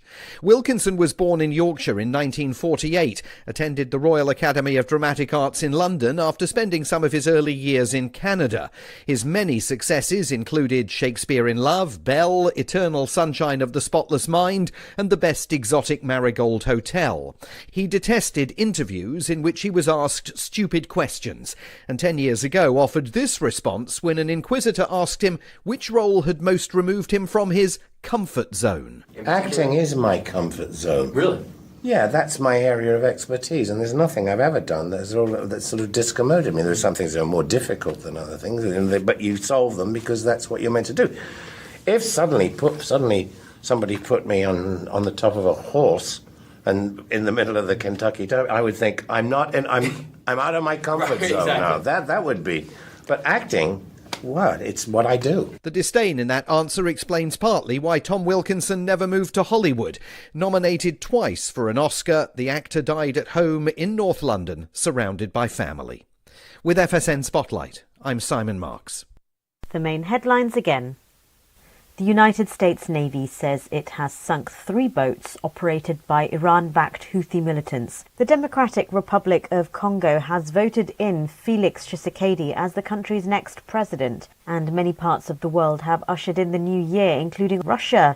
President Vladimir Putin delivered a pre-recorded... Alison Fry and Peter Hartman are a long-term couple. They've been trying out an open relationship that frees them to emotionally burden and exhaust other people.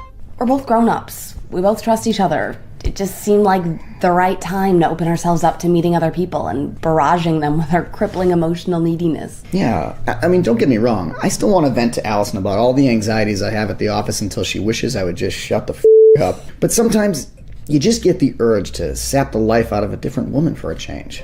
The flexible arrangement has allowed Fry and Hartman to participate in a variety of tiresome and psychologically draining one-off encounters with partners ranging from close acquaintances to total strangers.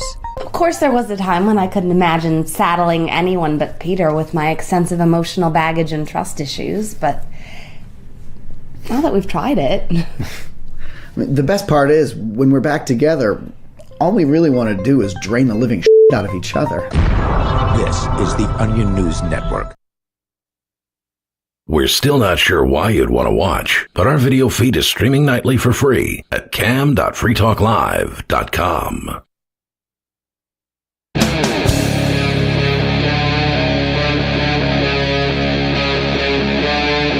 Free Talk Live.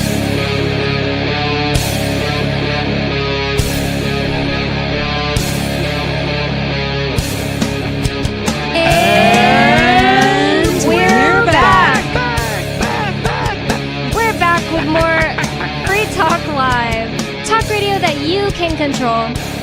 And 603-283-6160 is the phone number. That's 603-283-6160. And with you in the studio tonight, you've got me, Bonnie.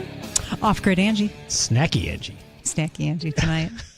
And Steve Classic. And I would like to thank Adam, who's a silver level amplifier with us with our AMPS program. That's amps.freetalklive.com is where you can go to sign up. amps.freetalklive.com. That means that Adam is giving at least $5 a month to help advertise, market, promote, and support the show.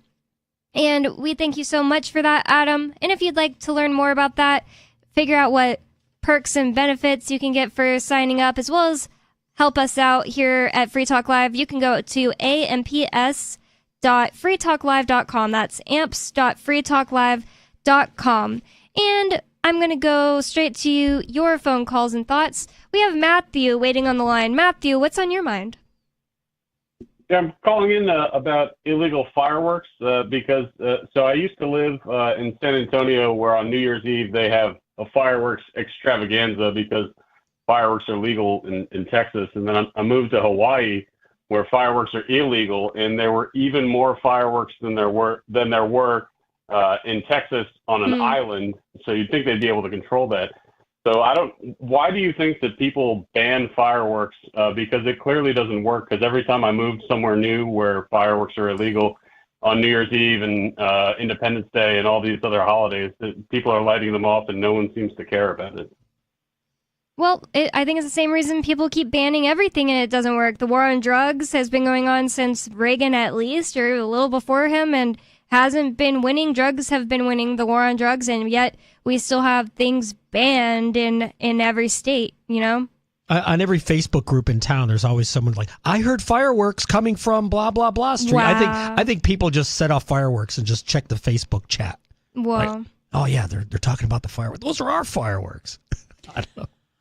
I also think it's just a response to, so because we live in a time, or we have for quite a while now, where like highly what's the word, litigious? Is that the word I'm looking for? So it's like somebody lost a finger in some town somewhere once upon a time, and it upset a lot of people, and so it's like, okay, now we got to regulate that, and now we got to regulate, and then it's just like, I don't know. Could you ever actually enforce all of the regulations that we've created in the last, 80 years? Imagine Definitely not. Imagine instead of fireworks, it was taxes. No one paid their taxes. It's illegal to pay them. Come on. Well, but they're all too busy enforcing fireworks to run down your tax money. Wouldn't that be great? So how are the fireworks in San Antonio? Not as good as Hawaii, huh? Oh, so they're not as good. But the other thing I noticed that in Hawaii they actually clean up the fireworks. In San Antonio they do not. Like, you drive around the streets on January 1st and it looks like a war zone. But I guess I just thought Hawaii, that was normal. I'm from San Antonio too, and I guess I just thought that was normal. But also, I did notice that when I moved from San Antonio to Salt Lake City, I was like, "Whoa, Salt Lake City is clean for a city." Yeah, like San Antonio isn't like San Francisco poop on the ground bad. It's just not pristine clean. Like when I grew up in suburbs of San Antonio, the next day after 4th of July, there'd be fireworks stuff everywhere. But I kind of like that smell. So in Hawaii, like, are you talking about the town or the city putting on the fireworks display, or just like people in their backyards? Oh, people in their backyards. Like, it's all over. Like, if you go down to the beach, you'll just see, like, it's all over the hills, or I guess they're technically mountains. So how are they getting out of the island? That's a great question. You would think that it would be easy because it's in the middle of the ocean. Like you'd be able to tell who's bringing what in. Right.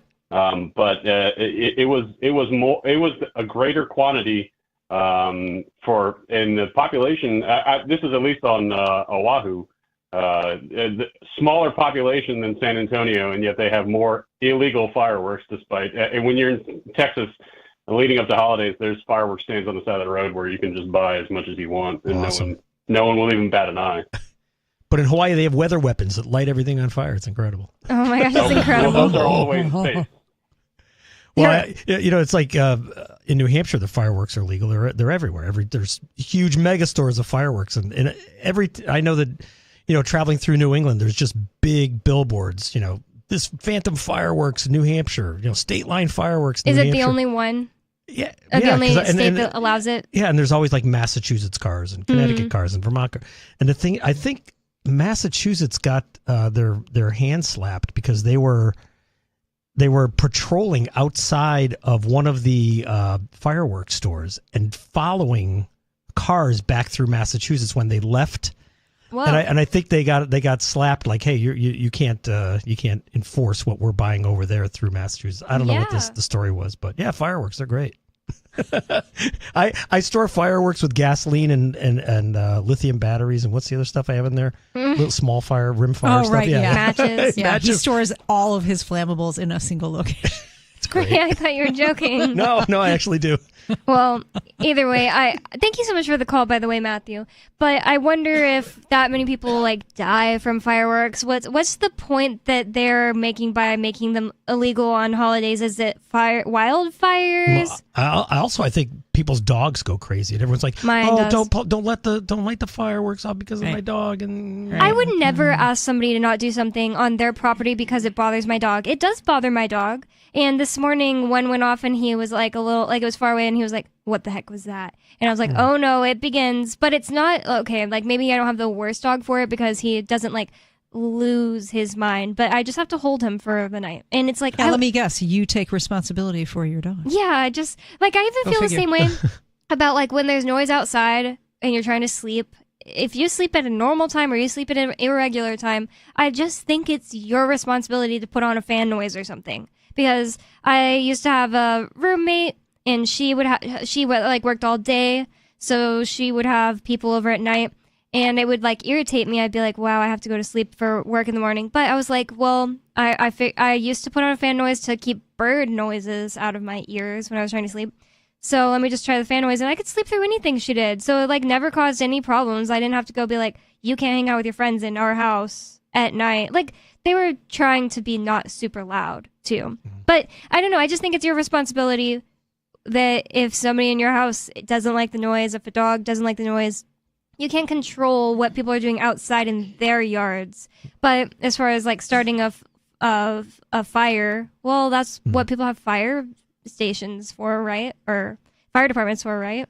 Well, if you're doing a bonfire, you have to have... How many fires have actually gotten started from? Yeah, right. From a bonfire. Yeah. It's is there a holiday wildfire syndrome? Well, in California, I would imagine. Not here in New Hampshire. Yeah, I mean, listen, it is really different out west. Yes. So much more dry. You can, yeah.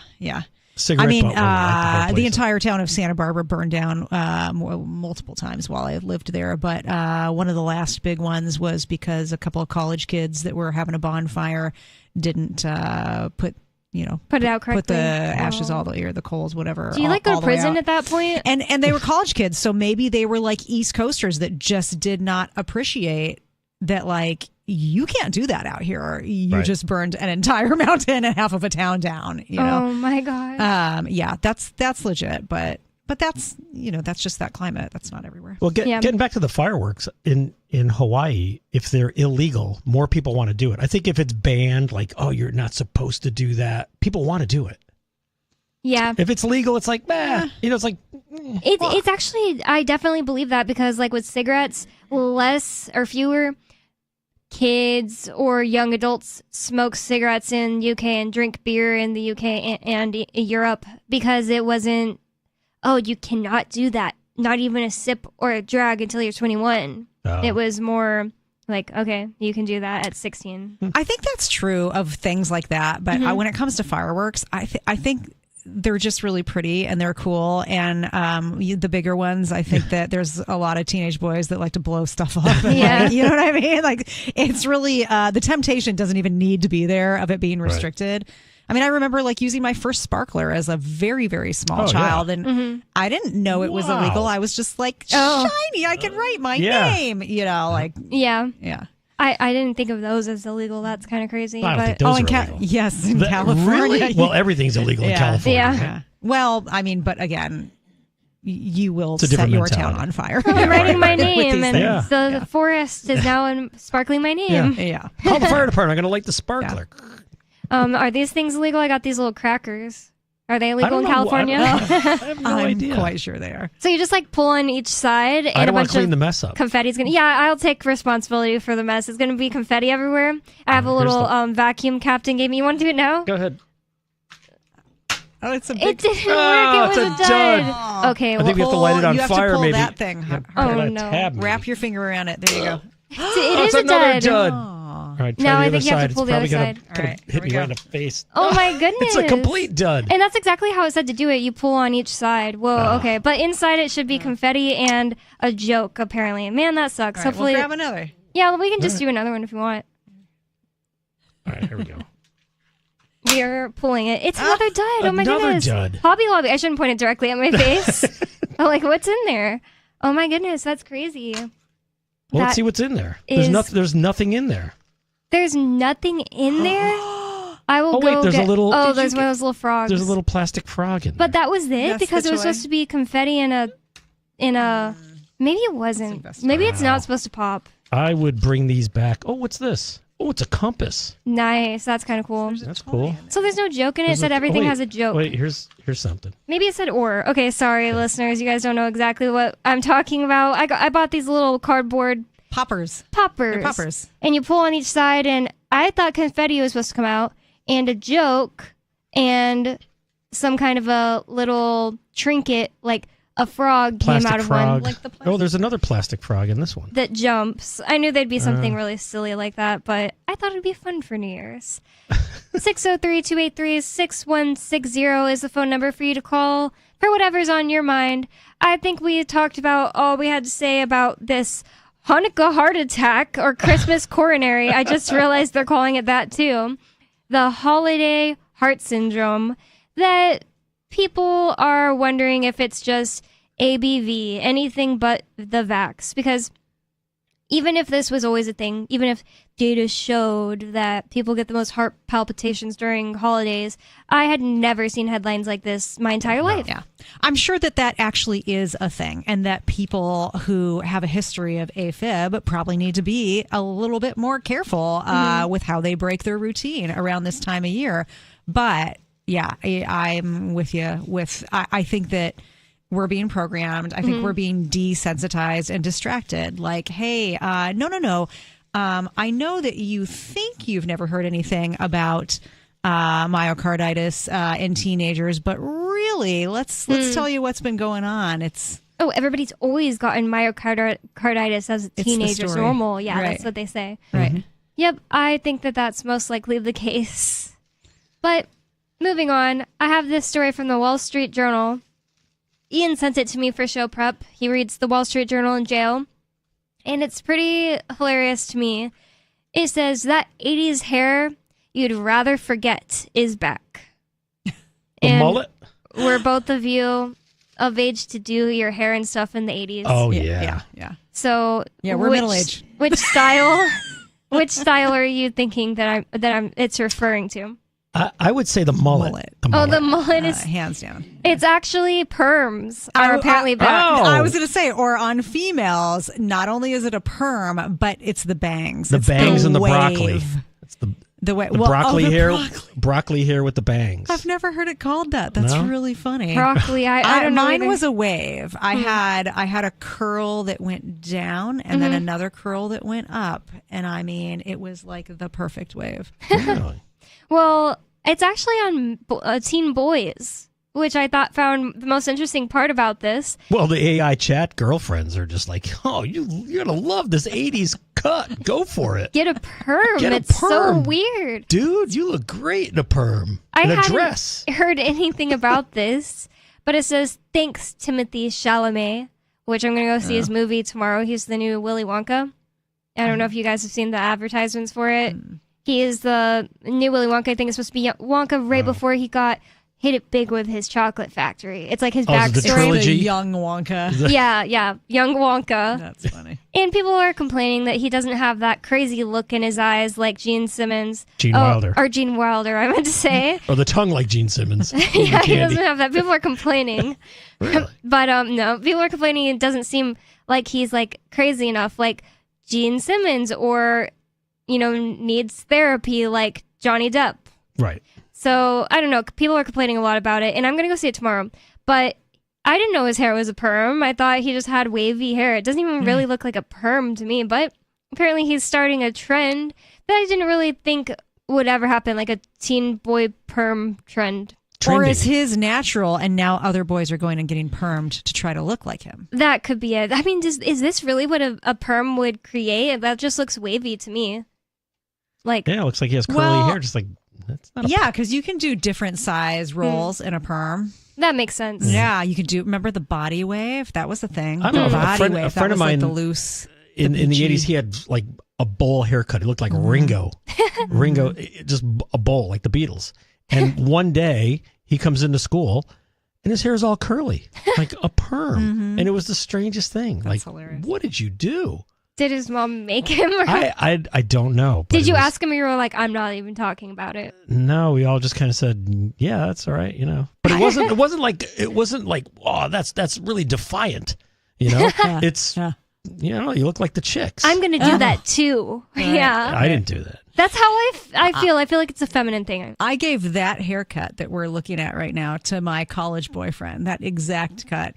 His hair looked identical to that picture. And his hair was already wavy like his that? His hair he had really thick, wavy hair, but it was just long. And it was it was kind of like, eh. And so, so the AI I convinced him to let me. I was just like, I'll cut it. Yeah. And it looked exactly like that picture. I was cutting Ian's It took hair. me like 4 hours because I didn't know what I was doing. Yeah, I'm not good at it. It'll grow back. And I was like, I'm not gonna let him look bad. I will get it good, but it took me 4 hours. I just think boy haircuts are way harder than girl haircuts because I cut my own hair. I don't go to like a person to cut my hair because what's the point? I just want to trim it. But I don't know how the heck people cut boy hair. I just started making Ian go to someone who takes Goldbacks actually in Keene. So that's pretty cool. So I'm getting a little shaggy. I mean, some people think I'm with the band. They're really good. The people that take Goldbacks. It's Keene Barber. But on West Street? Yeah. Oh, okay. Next to YOLO. Right. So I thought this was a hilarious thing because I think that usually there's not news stories about men's grooming trends at all. Like, right. If there is a story like that, it's going to be about like teen girls are all dyeing their hair blue or whatever. So I want to know why this is so influential. I don't really get the idea around liking this guy. Like, I don't hate him or something, but he's dating like Kylie Jenner. It doesn't seem to match. She's Kim Kardashian's youngest sister, and she's kind of like an Instagram thought, if you know what that is. Like, so I get to thinking like, all right, so she's making him get a perm, so she's probably getting a kickback from some company that does the perm chemicals for your hair, or some product that you your have AI to girlfriend can't do any of this. Right, exactly. So Kickback. she's saying like, you got to get this perm, and then she hashtags or whatever. So I see it more as a influencers. So I'm a few things that are going through my mind. One is sort of the feminization of men, right? And some of the kind of gender role reversal, that type of stuff that we've been talking about. And then I'm immediately thinking, oh my God, it's just another marketing opportunity. So basically it's like you just said, that would typically be about a girl's haircut, like, top 10 haircuts for girls this summer or whatever. Yeah. So now it's like, wait a minute, you mean we can put this in the magazines and sell this? Right. to boys too. Right. It's like, we just expanded. It's like when the razor company's like, hey, women can shave their legs. We could sell twice as many razors. That's brilliant marketing. Opportunity. We'll because get at an the end, influencer. it's always money. Right? It's always money. Yeah. Yep, that makes a lot of sense. Like, this guy specifically is the face of the feminization of men, in my opinion. I see him and I'm like, what could anyone be attracted to him for except like a teenage girl, maybe? Now, is there a product? Now, this came from the Wall Street Journal, right? Yes. Journal. Yes. Now, is there, because those are the people who, stocks and all the business stuff. So, is there a product mentioned in that story? I'd be interested. Oh, there is right here. It says 13-year-old Lucas Winters sat in a hairstylist chair with half-inch diameter plastic rods placed strategically across his head, a bag clipped over the top. The 8th grader at J.R. Garrett's middle school in Kimberly, Wisconsin was getting a perm, his second since the beginning of the school year. Ooh. I want it more lifted, he explained while patiently waiting 20 minutes for the Quantum Extra Body Solution to sink in. So, brought to you by Carl's Jr. That's right. I get paid to say that. Wow. So that's interesting. It does look like we have a caller though, and we have a few more minutes in the show. Unscreened caller, what's on your mind? Yeah. So I just wanted to talk about the horrible warmonger Nikki Haley, who is running president. Do we have to talk about her? I mean, you want to throw the emergency brakes on a good time. I know. I might have to, mute the phone in order to vomit. But seriously, I found it very hilarious that I guess she was, I don't know if it was a press conference or a debate or something, that she was sort of set up by a Democratic plant that asked her, put her on the spot and asked her what the causes of the Civil War was. That was right here in New Hampshire. Oh, it was. Oh, was it? Yeah. Wow. Yeah. So apparently she's getting excoriated by the mainstream media for her answer that did not mention slavery. Right. I kind of equate that thing to the John Kerry. When John Kerry was running for president, he went to Philadelphia and he asked for a Philly cheesesteak with Swiss cheese on it. Is that wrong? Yeah, I mean, it's like one of those things like, boom, that just destroys the entire thing. 603-283-6160. More coming up. You can bring up whatever is on your mind. Thank you for the call, caller. 603-283-6160. It's Free Talk Live. More coming up.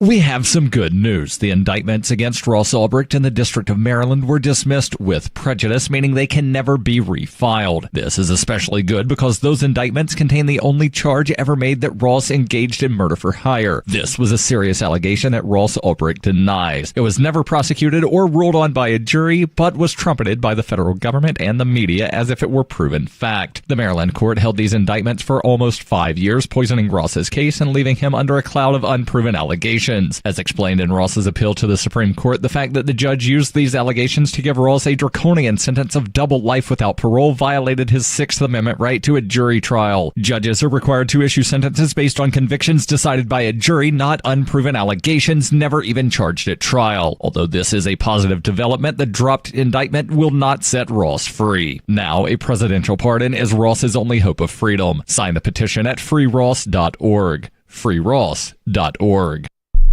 From bureaus worldwide, this is FSN. The United States Navy says it has sunk 3 boats operated by Iran-backed Houthi militants after they fired on a commercial ship in the Red Sea. US Central Command said it was responding to a distress call from the Danish-operated Maersk Hangzhou. The incident took place on Sunday morning. CENTCOM said 4 boats originating from Houthi-controlled areas in Yemen fired at and attempted to board a container vessel in the Red Sea. Navy helicopters from the USS Eisenhower and Gravely arrived at the scene and were also shot at, so they fired back in self-defense, sinking 3 of the 4 small boats and killing their crews. According to CENTCOM, the 4th boat fled the area and there was no damage to US personnel or equipment. This is the latest in the missile attacks by Houthis in the Red Sea, which they say are in retaliation for Israel's war with their ally Hamas. The Democratic Republic of Congo has voted in Felix Tshisekedi as the country's next president. According to the Election Commission's tally, he secured 73% of the vote, beating Moise Katumbi, who took 18%. Opposition candidates have been calling for a rerun, claiming widespread irregularities, as Chris Ochamringa reports from Kinshasa. Well, so there is a lot of disputes by some opposition members. They cited the delay in starting the voting in many polling stations, the missing names of voters, and faulty voting machines. The government decided to extend voting by 1 day. Now, opposition members have said that is illegal. Under the constitution of the DRC, voting is only supposed to take 1 day. They are saying they want the government to hold fresh elections organized by a totally new electoral commission, something that the government has dismissed outright. And many parts of the world have ushered in the new year, including Australia, Asia and Russia. President Vladimir Putin delivered a pre-recorded address which was dominated by the theme of national unity rather than the war in Ukraine. Dasha Chernyshova has more from Moscow, where she's operating under the Kremlin's reporting restrictions. New Year celebrations in Russian cities have been scaled back, with fireworks cancelled and decorations not as lavish as they used to be. All the money saved from that will go to the needs of Russia's so-called special military operation in Ukraine. President Vladimir Putin, in his New Year address to the Russians, said that Moscow will have to go forward and create the future. The 4-minute-long video was first released in Kamchatka, that is first among Russia's regions to celebrate New Year. Putin's address was traditionally recorded in front of the Kremlin walls. The head of the country addressed Russians, the military and families of... You can help spread the ideas of liberty with our Patreon for just $5 per month at amps.freetalklive.com.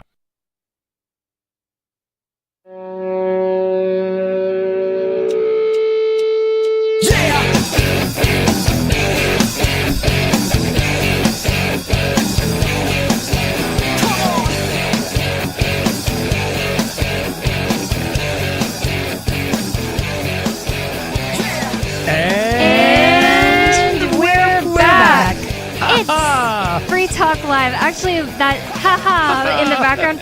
I used to think before I met anyone on Free Talk Live, I just thought it sounded like Ian, so I thought it was Ian.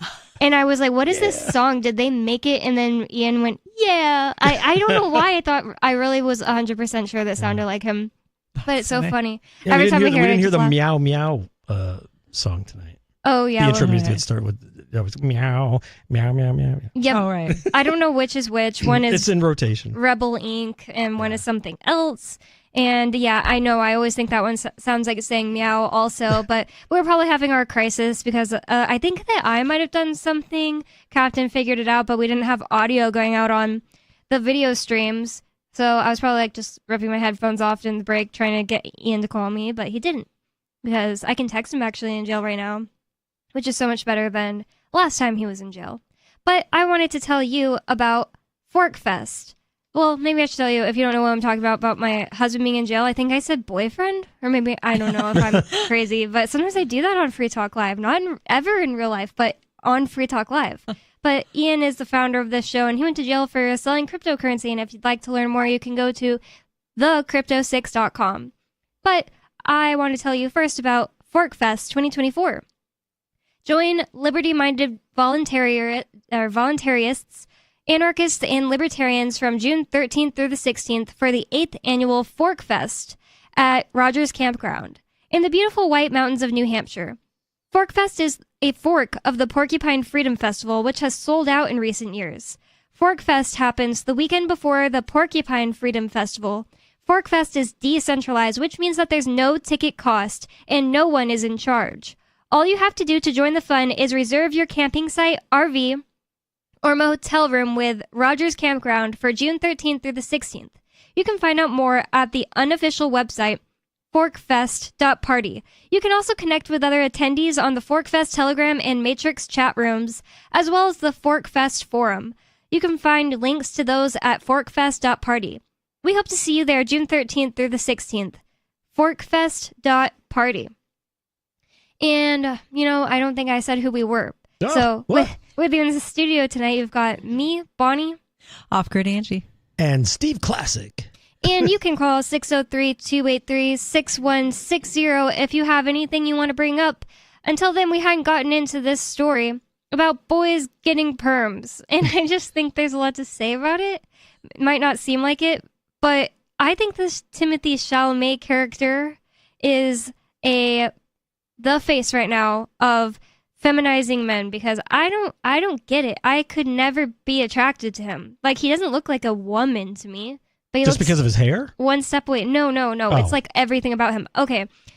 On the break, I'll have to show you. So when the Willy Wonka movie was still being filmed and it hadn't come out in theaters yet, there was a tweet that went kind of viral where somebody used a photoshopped picture of him, his head, but in like this red latex one-piece outfit that looked very feminine. And it looked like there was like someone standing in front and they got a sneak peek and they're like, OMG, leaked pictures from the making of the new Wonka movie. And I believed it because he's just that girly. I was like, oh my gosh, Ian, you need to see this weird picture. What is going on? Why are you wearing that? And I sent it to Ian through the jail email, so some guard had to look at it before I realized it was Photoshopped. What'd he think about it? Yeah. AI. I think I told him it was fake by then, but it just is so... It's the thing about it is when satire is believable, that it's not the satire person's fault. It's the person who is being that believably, easy to make fun of. Right. And it's so funny to me that happened. But this story here from the Wall Street Journal says that 80s hair you'd rather forget is back. Thanks, Timothée Chalamet, moms who live through perms have teen boys begging for the curly do's. And that's just weird. The thing about it, I'm sorry.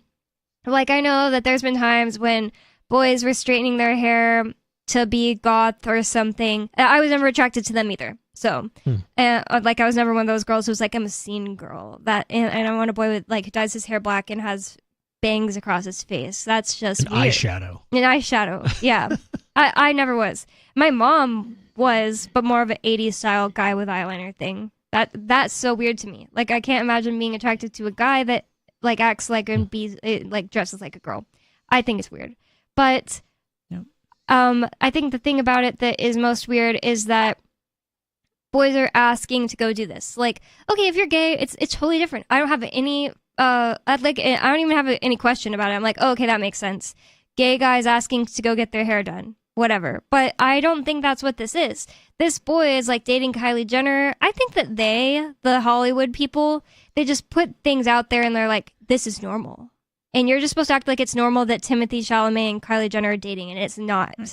Like, and are they really, or is it just a PR? Yeah. I think PR things are done with intentions to program people a certain way. Of course. Right, we're talking about it. Yeah. Right? We wouldn't be talking about this guy if there wasn't a story about him. So it's probably a press release. For his movie. Right. It's a press release for his movie and whatever the product is they're selling. Mm-hmm. Like Kylie Jenner, she has 2 kids. Imagine choosing this guy to like co-parent with you. That's just I'm going to terrible. get the babies a perm. What? It says, on a recent Wednesday after school, 13-year-old Lucas Winters sat in a hairstylist chair with half-inch diameter plastic rods placed strategically across his head, a bag clipped over the top. I want it more lifted, he explained, while patiently waiting 20 minutes for the Quantum Extra Body solution to sink in. That 80s hair fad that some people hope to never see again is making a comeback, thanks to teen boys angling for a tousled, just out of bed look that looks perfectly imperfect all day. Why are boys thinking about this? It's weird. Well, okay, that's right where my mind was going. So I think what's happening, it sounds to me, for for decades, maybe centuries, right? They have been in the heads of women, making us constantly think about appearance and like how you measure up and, you know, what's right, what's wrong. You know what I mean? Like there's a lot of like self-scrutiny that goes on. And it sounds like they are now trying to drive that in men. It's historically been a female thing. Well, I just used the magic rectangle. Or females have been target to it, I should say. I used the magic rectangle. I've seen that. And I looked up quantum. I worked at It's a Sally's. hair product. Yeah, yeah.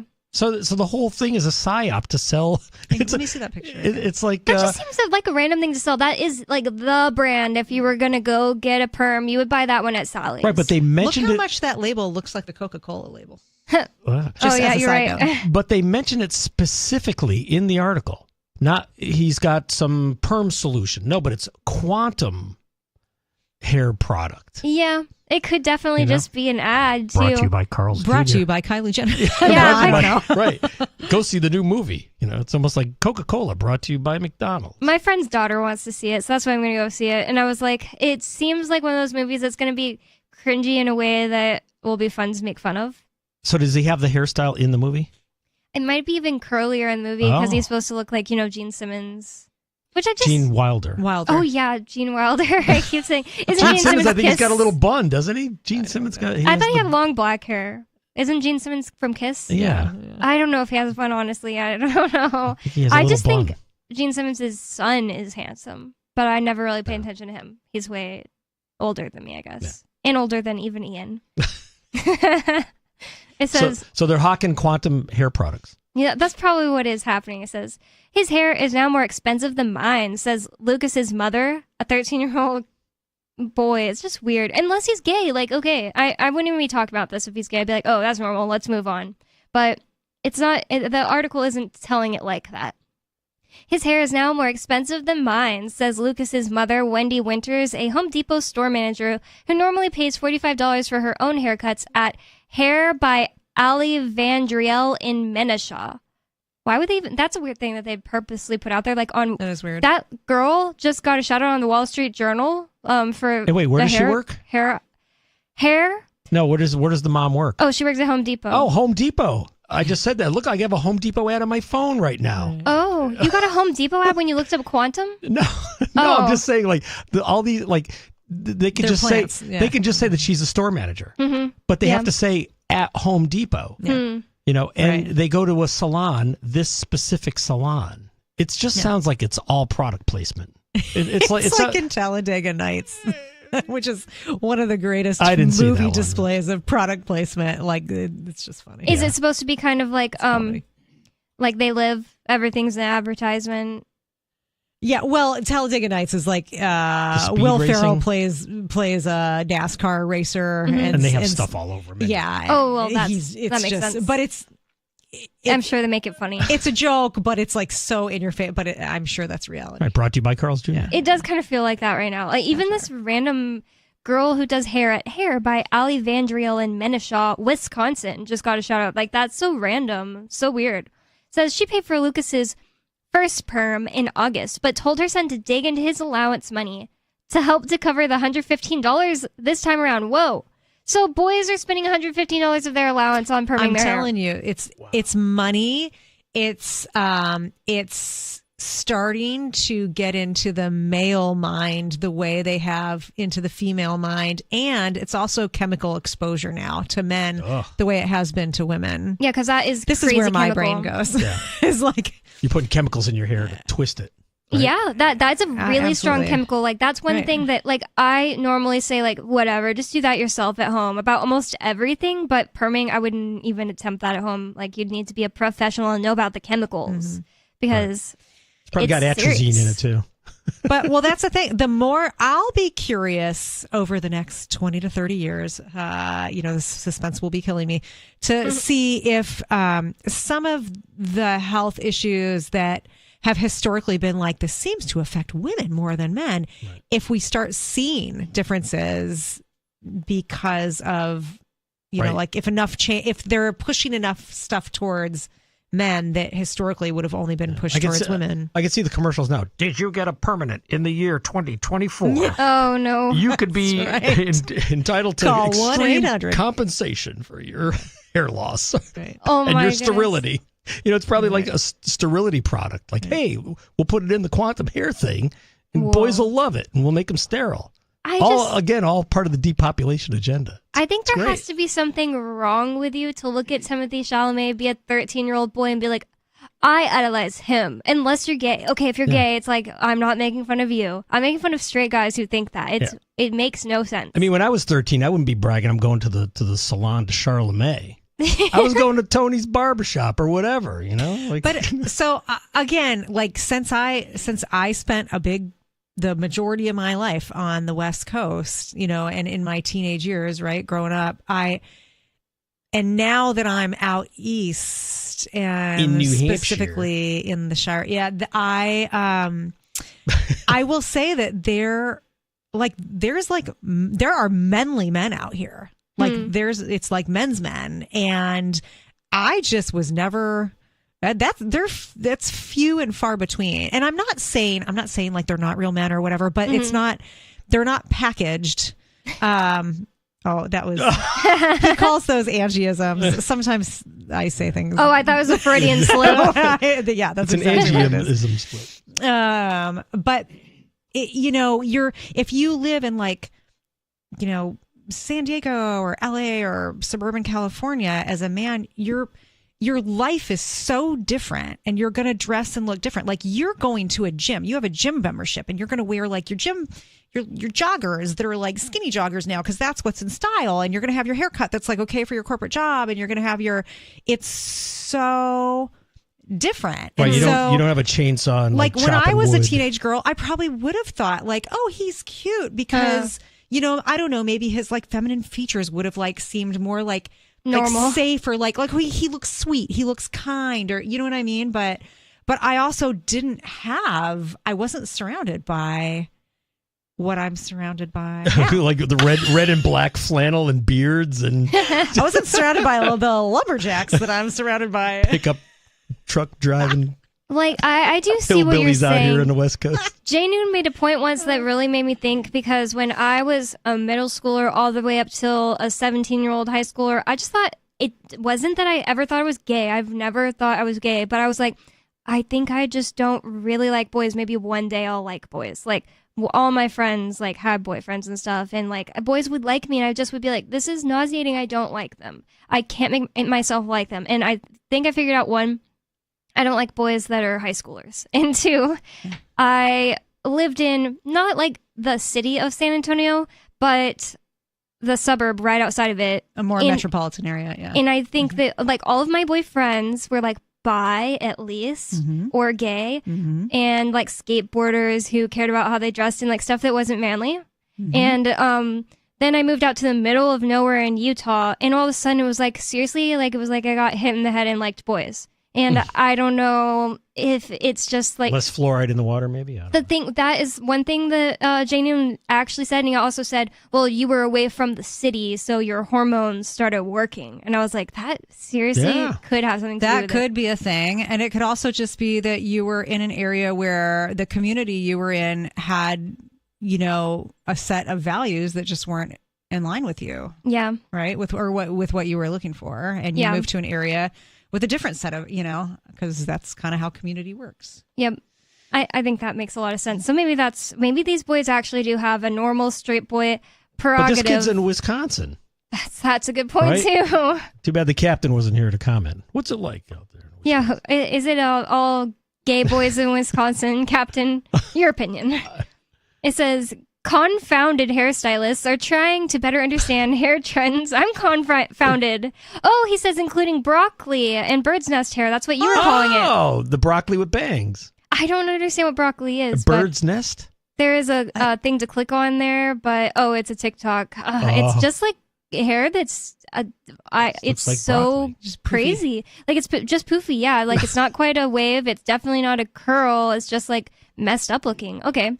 Kind of like Carrot Top. No, I think his was actually curly. Just go to my high school yearbook, you can see it. I think this kind of started because of like the beachy wave thing, and you know what I mean. Like guys started wearing, as soon as guys started wearing their hair a little bit longer, like yeah, you'd have some little kind of like waviness. Are those bros? I would just think that was natural in most guys. Like, wouldn't most guys just be like, I have my hair long, oh, and it's wavy, okay, whatever. Right, but then the media takes an idea like that and plants it, and in the Wall Street basically Journal tells all the other boys that like, this is what girls want. Yeah. This is what you need to look like. That's what I'm saying. To me, this is just like somebody went to a meeting and went, oh my God, we've been missing the boat. We're only messing with women's heads. Right. Yeah. We can get Kylie Jenner on. We can get Kylie on board. We got a movie coming out with him. We've got this sterilizing hair shampoo that the boys will love. And basically wipe out a generation in 20 years. And I've been talking about how I don't understand how a girl would be attracted to Timothée Chalamet, but it goes the same way with Kylie Jenner. Kylie Jenner is she's the one that's famous for getting giant lips. She's the most like vapid. She's more vapid than Kim Kardashian, I think. I don't know which one is more vapid. She is like gross, like she looks like a Bratz doll. They even made a Bratz doll out of her. Oh, like fake looking, you mean? Fake looking, okay. What's a Bratz doll? It was from like the early 2000s. Sorry. It was more recent than Barbie. I won't get it. Well, I wasn't allowed to play with Bratz dolls. They were like surgery. They look like prostitutes. Oh. And she's like plastic surgery. Like the AI girl. Yeah.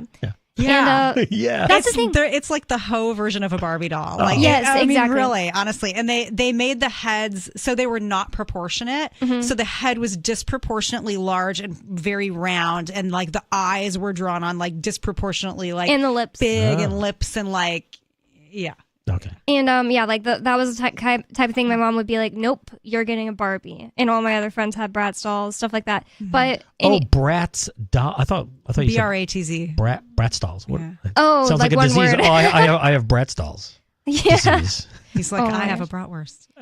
But I just think that she's on the other side of this. Like, would boys normally be like all boys be attracted to that instead of like normal girls without the media pushing it so hard? Right. Like, Yeah. oh, this is what you want.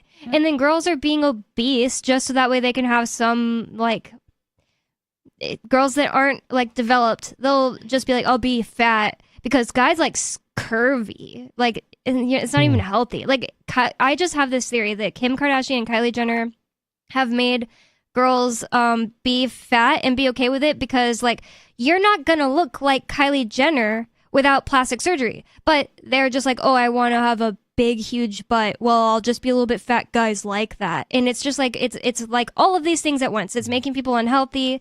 It's not normal. I think They've got people running around looking to create a physical identity instead of just their own actual identity through their thoughts and their values. Probably and depends their, on like what corporation is giving them the money.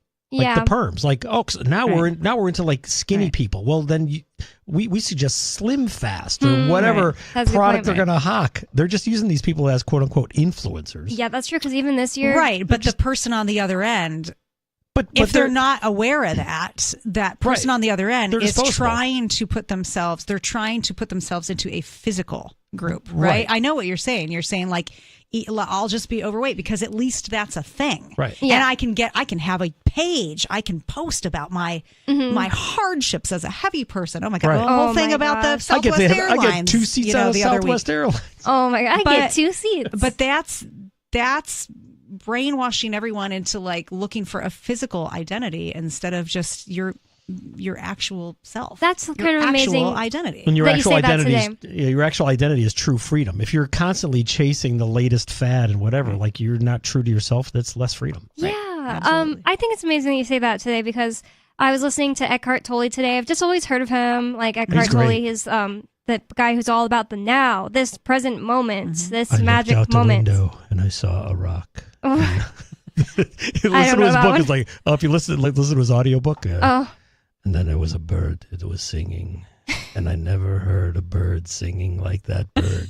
That's what he sounds like. oh wow. If you've listened Okay, to the well, audio. the Never mind. suspense is I'm killing sorry. me. What- Oh, sorry. I was going to say that he was saying in this. I just went to his YouTube. I was like, oh, everybody talks about this guy. I'll see if he's good. I usually listen to something He's good. kind of like that while I like just have other things I do in the morning to wake up, like drink coffee.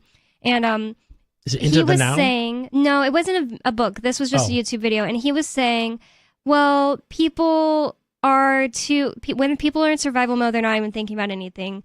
But then the next step is just being all about materialism, and people identify so much with their physical body and not their thoughts and mind, and definitely not their spiritual reality of what you are, which is God, in my opinion, in his opinion. Right. And he was saying that is what causes all kinds of strife in the world, because, you're just your body?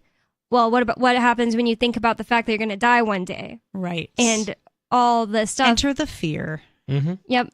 Yeah. And that was really, that made a lot of sense to me, because when I was like 20 years old, I was just like, whoa, I'm going to die one day. And I did not like that. Like I have never been one of those people who was like, I have anxiety ever. But there was a time I pulled over on the side of the road because I just, like, the thought popped in my head, like, I'm going to die one day. And I was like, I don't know what to do with this. Like, I couldn't even think. I just had to pull over and not be driving right then. And now I don't feel like that. The first thing I did was read a lot of books about near-death experiences, because I was like, oh, I love it. Some people have to have had an experience, like, and they all have very similar experiences. So it makes me feel a lot more comfortable, like, instead of being like, oh, you just hear some stories. As growing up in the Bible Belt, because I grew up in like Kansas, Tennessee, and Texas. My dad was in the army, and my parents were Christian. So I would hear these stories like, oh, there was this man that was bad once and he died and he went to hell. Right. And that doesn't It's the threat seem of death. Yeah. to be when you look into the people who study near death, it doesn't seem to be that. I'm a huge fan of Christy Salisbury's podcast, Let's Talk Near Death. So after I went through my health crisis, I don't know what to call it. Just I truly, I had like a foot in the grave. I was extremely sick. But I got breadcrumbed towards her podcast, and it did the same thing for me. It changed everything. That's amazing. Yep. I like how this article went from just boys getting perms to real existential things. That's Free Talk Live for you. We'll be on tomorrow, not live, 7 to 10 Eastern. It's Free Talk Live. You can see more, listen to more at freetalklive.com. Peace. Happy New Year. Happy New Year. Happy New Year. When I say Francis Ford Coppola, you think The Godfather, right? Have you tried his wines? I'm Holland Cook with Inflation Hacks. Where I live, Coppola wines are $12 or $13 a bottle, sometimes less on end caps. If you're shopping for vodka, remember it's merely vodka. All brands begin at an ethanol plant. Flavors aside, one big difference between brands is how fancy the bottle is, and those Belvedere and Chopin and Grey Goose bottles sure are works of art. It